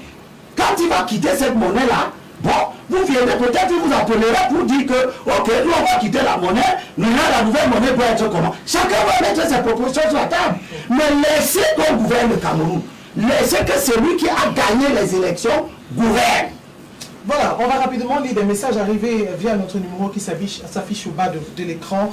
Albert Elimbi Leben ne veut pas dire que le RDPC, le Rassemblement démocratique du peuple camerounais, fait des fraudes massives juste parce qu'il est un frustré de l'opposition. Je ne vais pas lire la suite du message. D'autres messages. Bonjour madame. Bonjour madame, il y a tous vos panélistes. Maître Achou, le roi Paul Biya, en prenant le pouvoir, le Cameroun avec combien de sociétés publiques et parapubliques, combien l'a-t-il créé de nos jours, combien existe-t-il encore? Faites vous-même le bilan et arrêtez de tromper les Camerounais. D'autres messages. Bonjour le panel, juste prier les leaders de l'opposition qu'avant de demander au chef de l'État de dialoguer avec les sécessionnistes, qu'ils invitent d'abord les cadres du MRC à négocier la libération de Mamadou Mota, qu'ils ont trahi et abandonné à Konengi, en plus qu'ils dialoguent eux aussi avec leurs partenaires amazoniens afin de déposer les armes en premier. C'est Saïd Habé Sam de Makepe qui nous envoie le message. On ne peut pas parler du Yamassé parce qu'ils ne sont pas présents sur le plateau. Bonjour le plateau, mes respects à Maître Achou, très belle analyse. Bonjour, ce qu'il dit, c'est un traître. On parle bien sûr de la... En fait, pas celui, il s'agit de Elimbi Lobet. Bonjour, ce qu'il dit est en train de... Il veut le poste, c'est tout traître. Adieu, on ne veut plus ce genre de réaction. De quel parti vous figurez-vous, monsieur Elimbi Lobet? Êtes-vous opposant ou tout simplement du RDPC? Faudrait... La question vous est posée, monsieur Elimbi Lobet. Il n'a pas posé, il a déjà dit que je suis traître. Ma question, c'est à moi maintenant de lui poser la question. J'avais quelle convention avec lui que j'ai trahi? Bonjour monsieur en boubou africain, dit Kaïdio n'était pas président de tout le Cameroun. Il se trompe du tout. On a vécu des belles époques à l'ère Aïdio. Monsieur, c'est monsieur Achou du RDPC. L'évolution que vous présentez aujourd'hui, surtout, respectons les textes. Bravo à M. Elimbi Lobet pour sa franchise. C'est Raphaël qui nous envoie le message. Bonjour le panel. Très belle émission à vous. Il y a des messages qui arrivent entre temps. Bonjour le panel, très belle émission. La sécurité va très mal au Cameroun. Les FAP érigent le... Pas d'appel sur ce numéro, je vous en prie, juste des SMS. Les FAP érigent les barricades sur les principaux axes routiers, mais n'exercent aucun contrôle authentique. Les motos, les voitures connaissent déjà chacune le tarif à reverser aux civils qui lèvent le bâton ou baissent la corde. On parle aussi d'un contrôle quant au conducteur qui n'est pas choqué, qui est obligé de s'y rendre. Pire, lors du contrôle des CNI, les défaillants payent le prix fort et un prix fixé sur la place. Le gouvernement doit recadrer nos forces de l'ordre. Saïd Abé Sam de Makepe nous envoie le message. Bonjour à vous sur le plateau et au studio. Bravo pour le rappel des dates historiques, l'évolution que vous présentez aujourd'hui surtout respectons les tests. Bravo à M. Elimbi Lobet pour sa franchise. C'est Raphaël depuis EDA qui nous envoie le message, d'autres messages. Salut, très belle émission. J'aime l'analyse de M. je crois qu'il a raté le premier volet, parle de M. Ngos, très bonne analyse, mais qu'il se rapproche, ce n'est pas seulement en bavardant qu'on doit réaliser des choses dans ce pays, il faudrait agir, et agir, c'est descendre sur le terrain. Le message n'a pas été signé, on lit un dernier message et on prend la suite de cette émission. Salut à vous, très belle émission. Est-ce qu'on peut... Non, l'émission est interactive par des SMS et non par des appels. On va faire un dernier tour de table sur le bilan du président de la République. Alors, je commence avec vous, Jean-Marc Ngos. On a parlé justement de démocratie, la sécurité, l'éducation. Mais j'aimerais qu'on s'attarde un tout petit peu sur le processus de décentralisation avec les régionales. On annonce bien sûr les régionales pour le 6 décembre 2020. Des élections qui pourront accélérer le processus. Pensez-vous que cela va être définitivement effectif au Cameroun? Merci madame. Il y a un ministre de la recherche scientifique de l'actuel régime qui a dit que chacun doit planter du fipangras devant sa maison pour chasser la maladie. Elle avait dit que le Covid-19 était issu de chauves-souris. Et quand on a après le soir des chauves-souris politiques qui ne sont ni à gauche ni à droite, ça me pose un sérieux problème de distanciation. Parce que mon tympan a failli prendre... Permettez-moi, mon tympan a failli... Oui, permettez-moi, je laisse citer personne dans le moment, les auditeurs me suivent, ils écoutent, ils analysent. Alors, je dis, quand on a la myopie politique, quand on fait la politique des élucubrations de bar, et qu'on demande à un éminent homme politique comme mon co-panéliste, M. Cyril Sambaka, quand est-ce que le chef de l'État a fait le diagnostic, le bilan de son propre régime, ça me pose un sérieux problème, ça me froisse au plus profond de moi. Je vous renvoie à son allocution à la nation, son adresse à la nation en 2013, quand il a peint le sombre tableau de ce régime en disant « Nous avons échoué ». Nous avions entendu, au lendemain qu'il fasse du poing sur la table, il a dit « Nous avons échoué ». Je dirige un parti politique depuis 14 ans. Je l'ai créé avec le défunt la période de Manga, personne n'a. En 14 ans, on a un actif. En 14 ans, on a posé les actions loin de l'agitation puérile, loin du populisme. Parce que certains croient que la politique, c'est rassembler deux tendus, deux pelés, porter des pancartes. Ça ne coûte rien. On peut donner 5 000 à chaque personne, on rassemble 40 personnes, ça fait 200 000 francs, on bloque le côté, on fait un peu le gabelet, on bombe le torse, on dit qu'on est opposant, on sort à la télé, on écrit aux chancelleries étrangères. Nous ne faisons pas cette politique-là. Parce que la politique est hors de méthode. Quand vous faites la politique de bar, permettez un leader politique qui ne verse pas dans ce que j'appelle, qui ne rime pas avec les politiciens, les politicards, de parler de politique. La politique est un travail permanent qui consiste à conquérir l'électorat au quotidien. Quand j'entends quelqu'un dire il faut attendre des périodes électorales pour parler de politique, ça pose un sérieux problème. Et quand on n'est pas du parti dirigeant, qu'est-ce qu'on a à faire? Si on ne veut pas faire dans la critique acerbe, on fait des propositions. Et c'est ce que nous faisons. Alors, je dis quand le chef de l'État prend le sombre tableau de son régime, en disant nous avons échoué. Aujourd'hui, l'opération est pervue. Combien de personnes sont aux arrêts? Ils sont issus de quel régime? Vous avez vu combien d'opposants, combien de Camerounais de la diaspora, combien de Camerounais, je ne sais pas moi d'où, aux arrêts? Dites-moi. Ça pose un sérieux problème de gouvernance. Le problème au Cameroun, on dit n'est pas un problème de ressources. Parce que les ressources naturelles, on en a. C'est un problème de management, de leadership. Dubaï me parle. Dubaï n'a pas de ressources. L'Éthiopie n'a pas de ressources. Le Rwanda n'a pas de ressources. Tout est dans le management. Et le management rime avec la main de fer dans le bain de velours. Et non dans le libertinage. On peut respecter la liberté d'expression tout en évitant de déraper sur le terrain du libertinage. Et c'est ce qu'on voit aujourd'hui. N'importe qui vient en donnant des leçons, aigri, frustré, et dit, vous avez échoué. Eh bien, écoutez, quand vous êtes allé aux élections sous les chapelles de pseudo-partis que vous n'avez pas conquis, l'électorat ne pensez pas que tout le monde est avec vous. Comparaison n'est pas raison. Maintenant, pour revenir sur la question de la décentralisation, je dis, chaque régime dirige avec les réalités de son temps. Nous avons pensé un système politique, je l'ai dit à l'entame, qu'on appelait la kamakasie. La kamakasie, demain, permet de ne plus s'encombrer avec la forme de l'État, avec ci ou ça. C'est les dirigeants qui répondent, qui sont évalués tous les 3 ans. Et là, ils sont les souverains serviteurs du peuple. Et nous pensons donc que rien n'est permanent en politique. En politique, rien n'est tout noir, rien n'est tout blanc. La décentralisation arrive, nous n'avons rien contre. Si elle peut contribuer au mieux-être des Camerounais, écoutez, les élections vont venir, ils vont apprécier.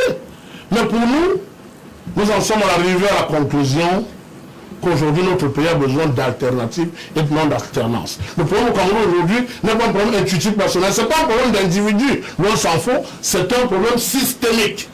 Et si le système perdure, vous aurez dans des gens qui vont naître pour hériter, pendant que d'autres se battent pour exister, et vous aurez quand même des politiciens, des politiciens qui vont venir dans des arguties pour essayer de prouver qu'il y a une égalité de chance. Si moi je viens j'hérite, vous vous battez, vous existez, il n'y a pas d'égalité de chance. Le politique doit donc assurer ce que j'appelle souvent l'équité de chance, qui consiste à répondre aux besoins de chacun en fonction de ses désidérata. J'explique pour sortir, madame monsieur. Vous avez Manga qui produit de la tomate. Fumbo produit de la tomate. Le gouvernement, Fumbo produit du riz autant pour moi. Le gouvernement, dans un souci d'égalité, décide d'apporter du riz à toutes les populations au Cameroun. Manga qui produit de la tomate, on lui donne du riz. À Fumbo qui produit du riz, on lui donne encore du riz. Vous voyez que en promouvant l'égalité, on aura accru l'injustice et l'inégalité, parce que justement les populations Fumbo seront atteintes de kwashiorkor, de beriberi, de malnutrition. Il faut donc une gouvernance équitable qui réponde aux besoins de chacun en fonction de ses désidérata. Et le besoin aujourd'hui, dans ces deux régions, c'est la pacification, en tenant compte des aspirations des populations. Et quand on l'a fait, écoutez, on peut quitter le parti tranquillement, sans avoir les craintes de passer devant les tribunaux, sans avoir les craintes de répondre devant l'histoire. Et nous donc qui ne sommes pas aux affaires, notre rôle est donc de proposer et toujours proposer.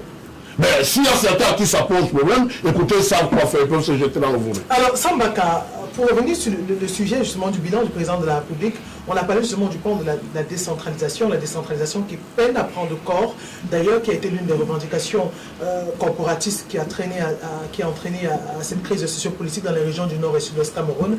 Est-ce que vous pensez que la venue de ces élections régionales pourront aider dans ce processus de décentralisation quand on voit déjà des bras de fer entre certains maires et les autorités locales? Vous avez parlé de préfets, notamment dans la ville de Fumban. Est-ce que ces élections régionales, tant entendu, pourraient aider à faciliter l'effectivité et le processus de décentralisation dans les différents partis du triangle national? Alors, s'agissant de la régionalisation de notre pays, c'est une chose est positive, c'est que l'institution va exister. Voilà, c'est là où s'arrête pour moi ce qui est positif. Et là où commence donc le vrai combat. Parce qu'il faudra rectifier bon nombre de choses pour que cette décentralisation au niveau régional et même au niveau communal soit effective. Qu'on le veuille ou non, il y a déjà des problèmes. L'administration centrale ne veut pas se délester. Le Premier ministre dernièrement a interpellé certains ministres. C'est déjà pour vous montrer qu'il n'y a pas cette volonté d'arriver à une décentralisation qui porte. Alors moi j'aimerais comprendre est-ce qu'on peut voter des gens pour une mission et que ces gens-là doivent se soumettre au dictat de l'administration. C'est-à-dire qu'en réalité vous êtes élu, mais vous n'avez pas les coulées franches. Vous êtes irresponsable aux yeux de ceux qui gouvernent. Pourquoi? Parce que les méthodes cinquantenaires de centralisation de pouvoir posent un problème au pouvoir central de se délester de certaines charges. Or, ce qu'on constate, c'est que les populations misèrent au point où on ne peut pas accepter une comptabilisation que M. Elim Belobe fait sur les élections. Parce qu'il doit partir du fait que voilà le potentiel électoral au Cameroun. Voilà ceux qui ont voté. Voilà les voix que les uns et les autres ont eues. Où se trouvent les Camerounais? Où se trouvent les citoyens camerounais qui ont pour devoir de voter, de contrôler et de sanctionner? La démocratie a ses règles. Vous ne vous arrêtez pas de voter et vous abandonnez le pays à ceux qui ont gagné. Vous votez, vous contrôlez et vous sanctionnez. Si vous ne contrôlez pas des gens qui sont au niveau de l'administration, qui ont gagné des élections, comment voulez-vous arriver au progrès? Vous devez assumer votre rôle de citoyen. Vous devez voter, vous devez contrôler, vous devez sanctionner. Pourquoi est-ce que le tribalisme et tous ces mots que nous tous nous décrions existent? C'est parce que nous n'avons pas atteint le niveau où la démocratie réelle doit se faire au Cameroun, c'est-à-dire sur les propositions des idées, sur les propositions des programmes. Nous en sommes encore à la tribu, nous en sommes encore au clan, nous en sommes encore aux sectes, nous en sommes encore à tout ce qui ne contribue pas à faciliter la vie du concitoyen. Les concitoyens aiment se divertir. Moi, je vais dire tout à l'heure, c'est quoi, c'est Aimé Césaire qui l'a dit, le lit de la misère est le plus fécond. C'est la pauvreté qui fait que la population s'agrandisse, parce que c'est le seul plaisir que les couples trouvent. Le lit de la misère est le plus fécond. Donc vous pouvez tout refuser à quelqu'un, mais tu ne peux pas lui refuser ça. Et c'est comme ça que les enfants naissent, et c'est comme ça que les enfants naissent dans l'irresponsabilité totale de ceux qui gouvernent. Parce que la prévision, c'est ça qui caractérise la gouvernance. Nous devons savoir que nous étions 3 millions, on est à 25 millions. Moi, j'ai vu les plans quinquennaux que le président Ahidjo a laissés. Et on projetait sur 2025. Et on disait qu'il faut absolument accélérer, n'est-ce pas, les campagnes. Parce que si les jeunes Camerounais, à la recherche du travail, se mettent à se bonder dans les villes, ces villes-là ne seront plus gérables.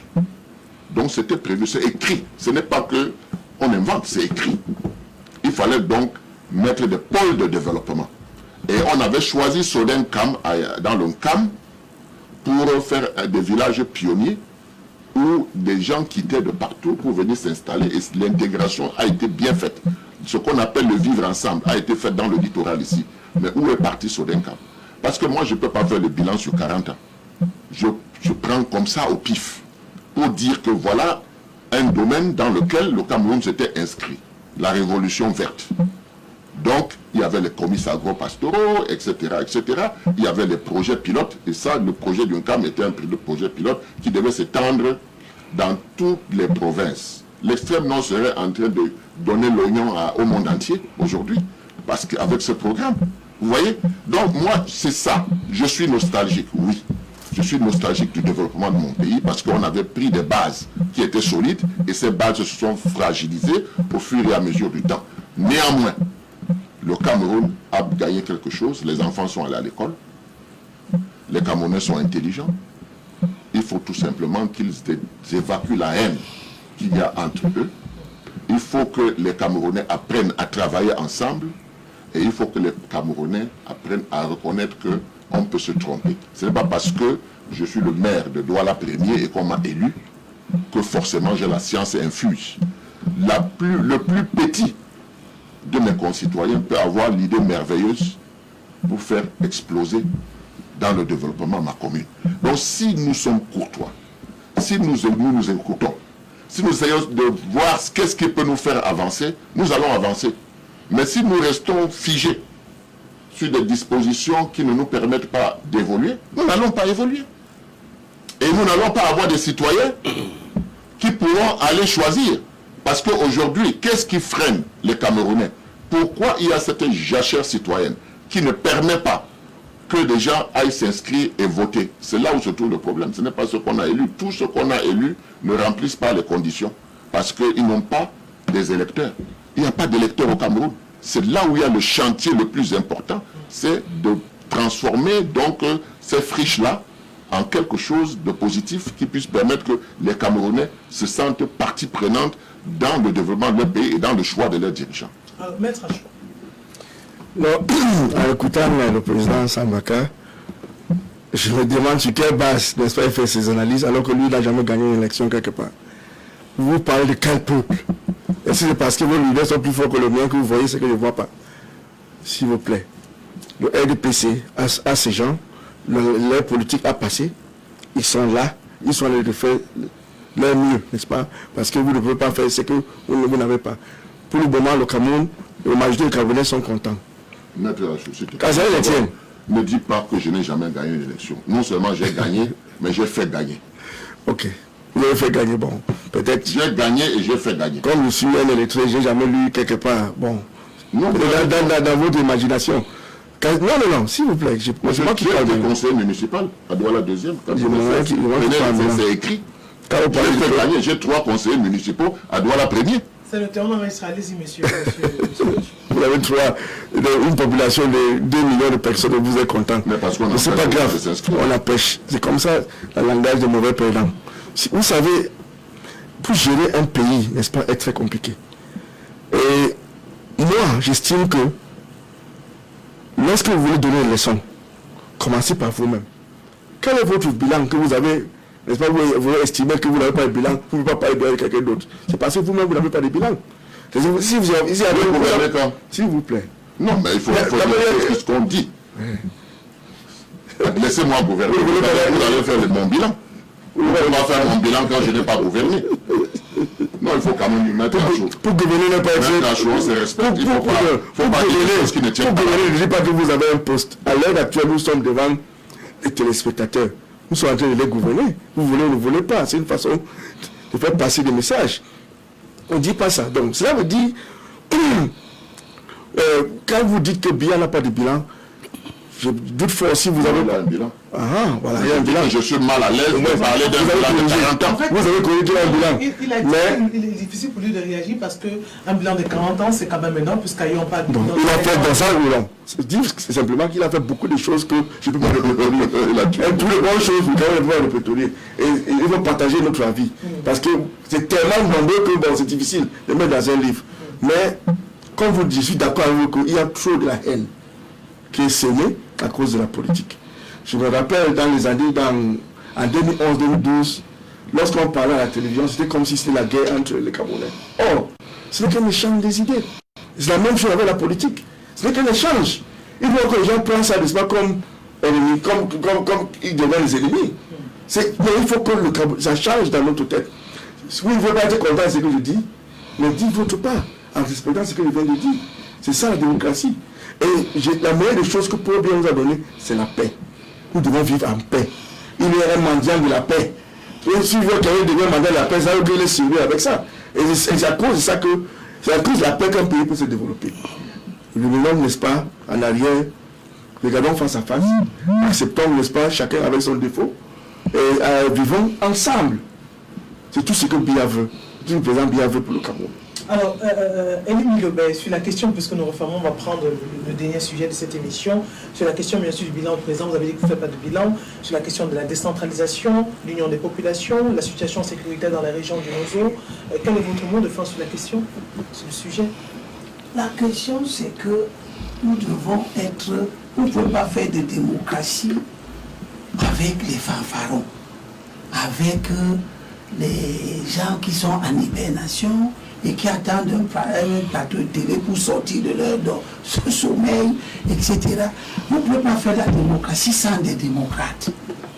Et les démocrates, c'est ceux qui écoutent le message du peuple. Vous dites que le pays est mal gouverné. C'est votre opinion. Mais vous ne pouvez pas parler au nom du peuple. Le peuple, lui, s'exprime aux élections. C'est ça la démocratie. Si vous avez des gens qui vous disent qu'ils sont des hommes politiques et de surcroît des démocrates, et qui n'écoutent pas ce que le peuple dit à l'issue d'une élection, c'est qu'ils sont dangereux. Ils sont dangereux pour la démocratie. Le principe, c'est que vous avez votre vision, vous la proposez au peuple. Mais quelle considération peut-on accorder aux gens qui ont des visions? Et que le moment venu, quand il faut proposer cette vision, le peuple disparaît de la circulation. Il apparaît seulement quand les élections sont terminées. Vous avez des visions, vous bavardez beaucoup, vous parlez, ce que quelqu'un a appelé la péroraison creuse. Ça vous plaît tellement de vous entendre commun.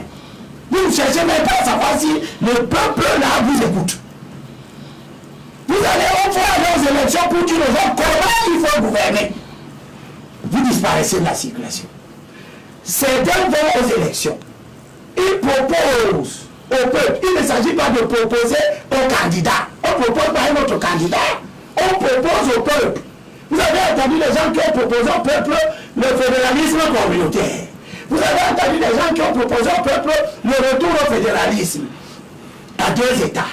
Vous avez entendu les gens qui ont proposé au peuple le retour au fédéralisme à 10 États. ainsi de suite. Il y a même des gens qui ont proposé le retour au fédéralisme à 10 États souverains. Comme M. Jean-Jacques qui dit. C'est écrit noir sur blanc. Vous avez des gens qui ont proposé au peuple le maintien de l'État unitaire. Les gens sont allés aux élections. Le peuple a parlé. Il a choisi l'État unitaire, décentralisé. C'est ça qui est le choix du peuple. Celui qui, après les élections, dit qu'il proposait autre chose, il n'est pas en train d'écouter. Moi, j'ai fait une étude à Douala 5 sur 381 bureaux de vote. Je cherchais à comprendre pourquoi l'opposition perd les élections. 381 bureaux de vote en 2013. Dans 320 bureaux de vote, c'est le RDPC qui est premier. C'est ce que j'ai vu. Les statistiques me montrent. On dit qu'il manque l'eau, on présente un tableau apocalyptique. Mais le peuple va aux élections, il choisit le RDPC. C'est un message qui est clair. Ça veut dire quelque chose. Ça veut dire que ce que vous dites dans vos plateaux de télévision et dans vos partis qui n'existent que dans vos têtes n'a aucun impact sur le choix du peuple. Ça ne détermine pas le choix du peuple. Vous venez de voir Trump, non? Il vient de perdre les élections avec un bon bilan économique. Ça doit dire aux gens qu'il ne suffit pas que dans un peuple, le bilan, votre bilan soit disant économique, soit bon, pour qu'on considère que vous êtes un bon dirigeant. Ce n'est qu'un aspect de la décision du peuple. D'autres éléments entrent en ligne de compte. Quelle est donc cette opposition? Parce que j'ai déjà dit et je continue à me battre pour que le peuple camerounais qui vote contre le pouvoir en place comprenne que dans nos propres rangs, il y a des gens qui n'ont rien à faire là-dedans. C'est des mauvais opposants. Ils créent les conditions pour que le peuple de l'opposition ne soit même plus capable de se déterminer. À travers une prolifération de candidatures, une incapacité à mettre sur pied une stratégie électorale cohérente, des discours à travers lesquels le peuple n'arrive même plus à se déterminer. C'est ça qu'on appelle les fausses pistes. Parler aux gens des choses qui ne concernent pas la vie. Comme tous ces gens qui invoquent sur la forme de l'État. Vous croyez que les enfants qui sont à la maison, la forme fédérale ou unitaire de l'État paraît être déterminante pour eux, pour les générations à venir? Nous avons donc une opposition faite de gens qui ont leurs petites élucubrations, qui leur semblent donner l'impression qu'ils existent parce qu'ils en parlent. Mais ils ne cherchent pas à savoir. Et parce qu'ils sont incapables de chercher à savoir, ils refusent d'aller aux élections. Et parce qu'ils refusent d'aller aux élections, pour voir comment le peuple réagit par rapport à leur discours et faire leur propre autocritique, ils s'autoproclament professeurs des propositions. Voilà. Mais les propositions, on les fait soit au peuple pour être élu, soit aux dirigeants qui vous en demandent. Si le dirigeant ne vous demande rien, taisez-vous. On va lire des messages arrivés. S'il vous plaît, demandez à M. Limi Lebel de nous dire exactement son ambiance politique. Bonjour RTM TV et tous ses fans. Merveilleusement, merci de constater que les débats sur vos plateaux deviennent de plus en plus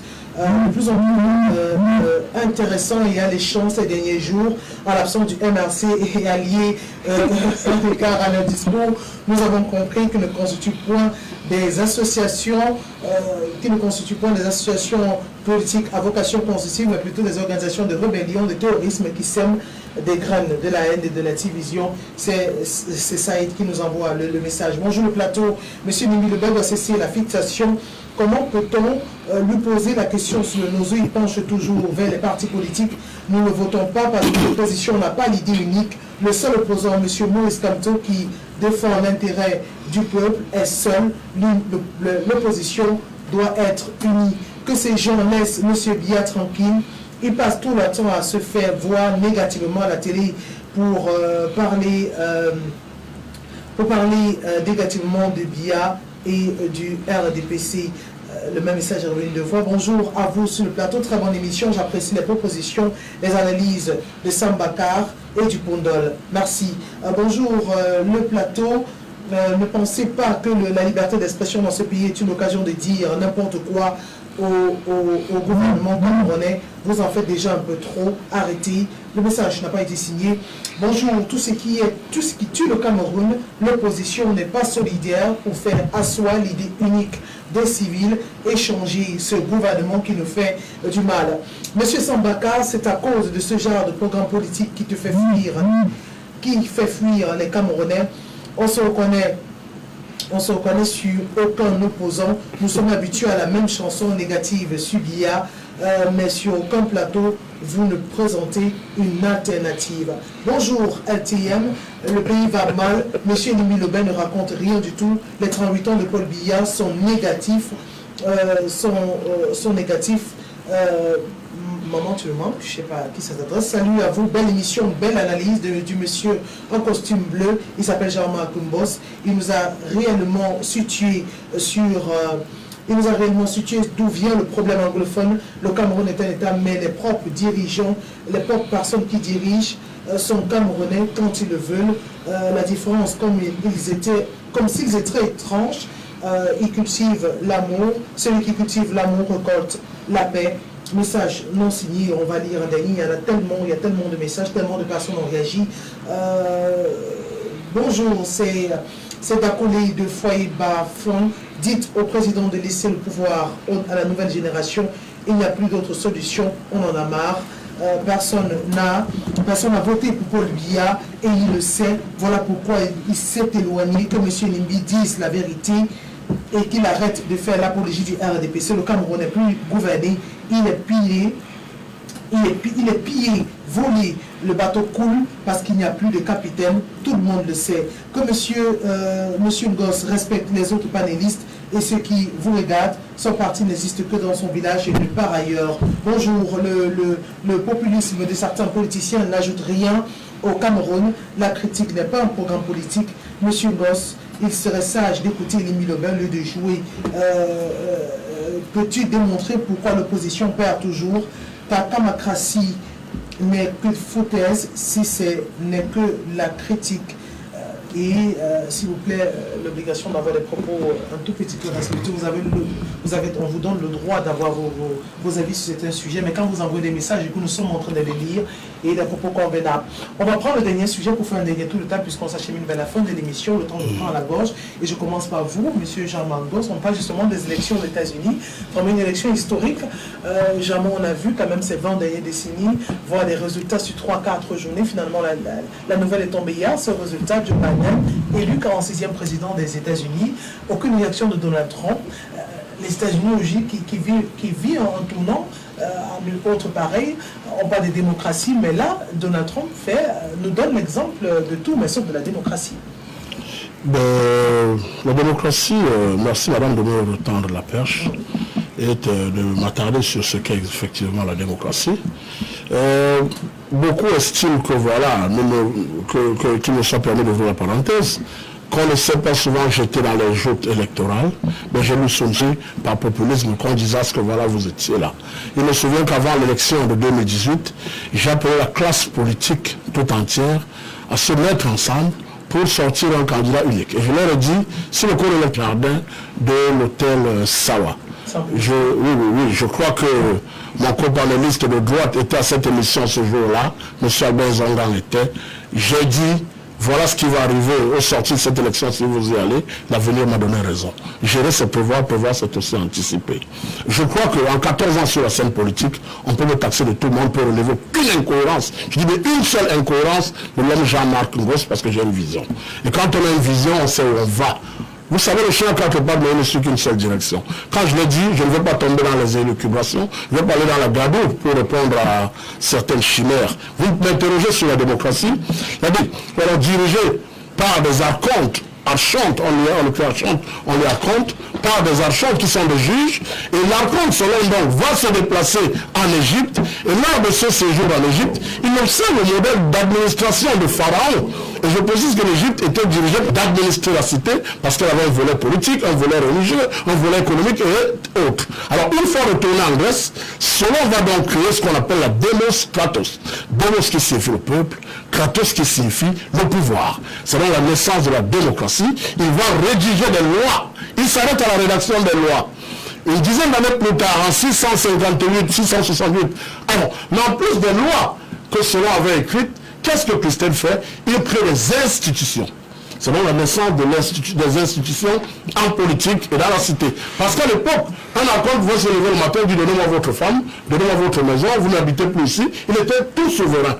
Cela estime donc qu'il faut créer des lois pour que chacun puisse administrer, qu'il faut créer des institutions, mais que celle va résumer la démonstration comme étant le gouvernement du peuple par le peuple pour le peuple, ce qui en réalité est la preuve que le peuple n'a réellement jamais eu les leviers du pouvoir.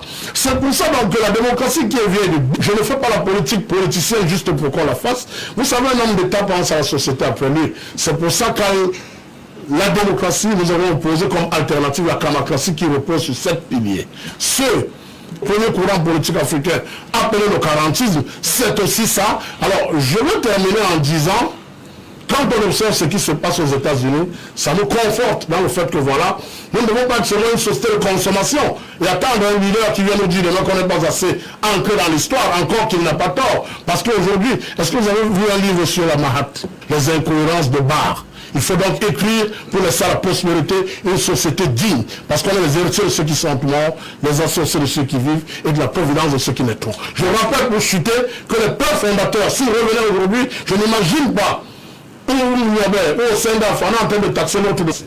Alors, Sambaka, sur la question de l'élection aux États-Unis, finalement, la nouvelle est tombée dans la nuit d'hier. Joe Biden, président, malgré qu'elle comprend celle-ci qui est tout à fait particulière, aussi un ouf de soulagement pour plusieurs populations qui se disent satisfaites du résultat et retour donc à la vie aux États-Unis, le pays de l'oncle Sam. Je pense qu'il faut voir ça. Je crois que cette conscience citoyenne ne fait que s'accroître. C'est d'abord le plan positif de cette élection. Maintenant, les États-Unis ont des institutions. Voyez-vous, si on était... s'ils étaient au Cameroun, ils devaient s'attendre à ce que c'est le candidat. Je pense que pendant que le candidat parle, les avocats ils travaillent parce qu'il y a des institutions pour cela. Hein? Les règles là ne sont pas respectées. Les Américains sont tellement organisés que même les chaînes de télévision... On était à l'allocution du président de la République. Mais tout à fait. Vous voyez, donc ça c'est de la responsabilité, le contrôler. C'est pas parce que je vous ai élu. Donc, moi je crois que c'est quelque chose de formidable pour l'observation. Et je me réjouis qu'elle ait quand même envoyé des gens là-bas, qui m'a nommé. Vous comprenez? C'est très important de prendre cela.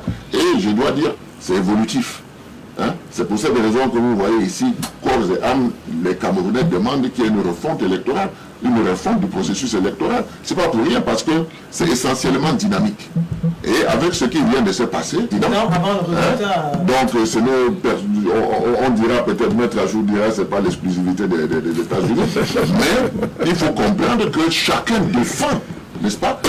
Le président américain, l'ancien président américain n'estimait pas que l'amener à la raison en disant ben, si tu vas dans ce sens, nous on n'est plus avec toi. C'est d'où la nécessité de la responsabilité citoyenne.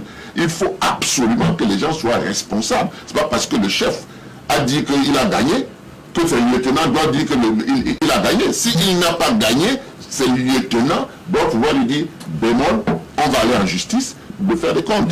Donc tout ça, on ramène le président américain sortant à la raison. Et je pense que cela montre que tout être humain... Encore que pour appuyer juste ce que le président Sambaka vient de dire, le président Donald Trump qui a été coupé par les médias, ça vient remettre en cause la liberté d'expression. Pour montrer qu'elle a des limites pour le Cameroun, il faut qu'on le dise. Parce que justement, on connaît le jeu va-t-en-guerre des Américains, Kadhafi est tombé, dépend de l'élection de X ou de Y. C'est pour ça que nous disons encore, il faut la camarocratie qui permet d'évaluer les chefs tous les 3 ans, et quand ça ne va pas, on les destine. Pourquoi votre fils a été en fonction avec 10 de moyenne, alors que la logique c'est 12 de moyenne? Quand ça ne va pas, on vous destine. Sous le mandat de Donald Trump, on a même parlé de l'inclusion de l'armée américaine dans la région du Nord et Sud-Est Cameroun. Est-ce que ce sont des jours meilleurs pour le continent africain avec Joe Biden? Je ne sais pas. Ce que je peux dire, c'est que je me réjouis que M. Trump, dont avait une ingérence insupportable dans les affaires camerounaises, les affaires africaines, dans l'administration qui a eu, je souhaite qu'il ne le soit plus. Parce qu'il outrepassait la bienséance diplomatique, les règles de la diplomatie, et visiblement, les États-Unis, qui étaient un pays ami du Cameroun, ne semblaient pas agir dans le sens des intérêts du Cameroun, alors que les intérêts américains ne sont pas menacés par le régime du président Biya. Donc je souhaite que M. Nagy ne soit plus là, et l'arrivée de M. Biden ouvre des perspectives, mais nous allons attendre de voir. J'ajoute simplement que notre peuple est assez servi dans à la fois l'histoire et tout ce qu'on peut nous brasser comme blabla. Mais la réalité, c'est que la démocratie, c'est les lois, c'est les élections, c'est le respect de ces lois-là. Ce n'est pas 36 000 choses, ce n'est pas la rhétorique non plus. Les choses sont simples. Vous pensez très bien. Vous voulez diriger très bien, c'est vos droits. Vous allez en référer au peuple, au verdict du peuple, quitte à vous de le comprendre et de vous corriger à l'avenir. C'est ce que je souhaite pour l'opposition camerounaise. Pour les missions, les gens s'arrogent des missions. Quand on dit, quand M. Mbaka dit, il faut contrôler, oui, mais ce n'est pas vous qui avez la mission de contrôle. C'est une institution. Pas chacun de nous qui s'érige en contrôleur. Sinon le Parlement n'a pas sa raison d'être là. S'il est là, cela veut dire que nous avons élu des représentants qui doivent aller regarder ce que le pouvoir exécutif fait de ce qui reste dans le travail de ces institutions-là. Ça s'appelle le désordre. La mission de contrôle que vous trouvez légitime et qui l'est, ne veut pas dire empêcher de gouverner. Contrôler l'action du gouvernement ne veut pas dire ériger des obstacles qui s'opposent à ce que celui qui est élu gouverne. 30 secondes. Le principe doit donc être clair. Quand vous avez vu, par exemple, devant tout le monde, quelqu'un qui a perdu les élections, décider parce que celui qui les a gagnés veut progresser dans sa vision pour laquelle il a été élu. Il a été élu pour implémenter la décentralisation. Il décide de concert avec toutes les institutions spécialisées en la matière que les élections régionales doivent se tenir. Et vous voyez un citoyen perdant aux élections dire je vais organiser une marche pour chasser ce... Vous voyez donc le type de parallèle fâcheux d'arguments spéciaux pour entendre on contrôle. Okay. Mais en réalité, dans ce contrôle, on retrouve une nuisance à l'action de celui qui a gagné les élections. Loin de là, parce que le contrôle même au niveau du Parlement se fait par les parlementaires qui, eux, la population. Donc c'est vous qui êtes parlementaires qui contrôlez. Ce n'est plus le débat. Et c'est le peuple. Vous ne pouvez pas dire qu'il y a une institution chargée du contrôle. Qui rend compte. Et vous, attendez donc qu'il vous rende compte. Attendez donc. Population, les contrôleurs. Attendez donc que vos députés vous rendent compte, mais ne me faites pas savoir où, par travers lesquels le peuple ne se détermine pas. Vous démobilisez le peuple derrière ses représentants légitimes et ses dirigeants légitimes. Parce que c'est de ça qu'il est question. À force de dire à celui qui a gagné les élections qu'il n'est pas en train de faire ce que vous pensez, alors que vous étiez aux élections, vous les avez perdues, vous créez une démobilisation du peuple. C'est ce qui se passe avec le nord-ouest et le sud-ouest, où le chef de l'État doit défendre l'intégrité du territoire, et vous avez les professeurs et les prophètes. Comme la Bible en dit, les mauvais prophètes sont venus au monde. Et vous avez ces prophètes-là qui viennent vous enseigner que non, le chef de l'État doit discuter avec ceux qui décapitent les têtes des gens. Si toute la nation, on a coupé d'ailleurs 2 fois, si toute la nation était derrière le chef de l'État, sur l'affirmation du principe que, 1, l'intégrité du territoire n'est pas négociable. Donc ceux qui disaient qu'ils prennent les armes auraient entendu toute la nation camerounaise politique au nom de ce qu'ils sont des citoyens, nous sommes dans une démocratie. Comme quoi, et liberté, on a laissé parler des islamistes et on s'est rendu compte que les islamistes utilisent les droits fondamentaux que la démocratie française leur garantit pour détruire la démocratie. On a fermé les mosquées, on n'a pas... L'esclavage, ce n'était pas les musulmans. L'esclavage, ce n'était pas les musulmans. Les deux guerres mondiales, monsieur Ennemi Lopelin, arrêtez. Non, je ne vous laisserai pas dire ça. Madame, faut avoir tout entendu, c'est bon. Vous pouvez assimiler l'islam arrêtez. L'esclavage, les deux guerres mondiales, ce n'était pas les musulmans. Vous pouvez dire que les musulmans sont les terroristes. Arrêtez, monsieur. Donc, ne me plaignez je ne sais pas si vous n'avez pas vu que des islamistes. Et vous avez vu très bien que le gouvernement français fermait une trentaine de mosquées. Que ça vous plaise ou pas? C'est la question de le maillot de l'indiscipline sur ce plateau. Alors, avez-vous je vous ai trouvé dans l'indiscipline. Vous l'avez cautionné. Terminons, justement. Premièrement, nous tous, on vient de constater que la démocratie n'a pas de standard. Ça dépend du peuple et de l'espace et du temps. Bon, c'est de nos jours que les Africains viennent de comprendre mieux comment ça se passe aux États-Unis pour constater qu'il y a des lacunes dans leur système électoral. Dans tous les cas, je ne suis pas d'accord avec les deux présidents. Le sortant et... Donc à l'heure actuelle, c'est prématuré des hommes n'est pas encore certifié par les personnes habilitées. À l'heure que les Américains sont en train de démontrer, n'est-ce pas, au monde.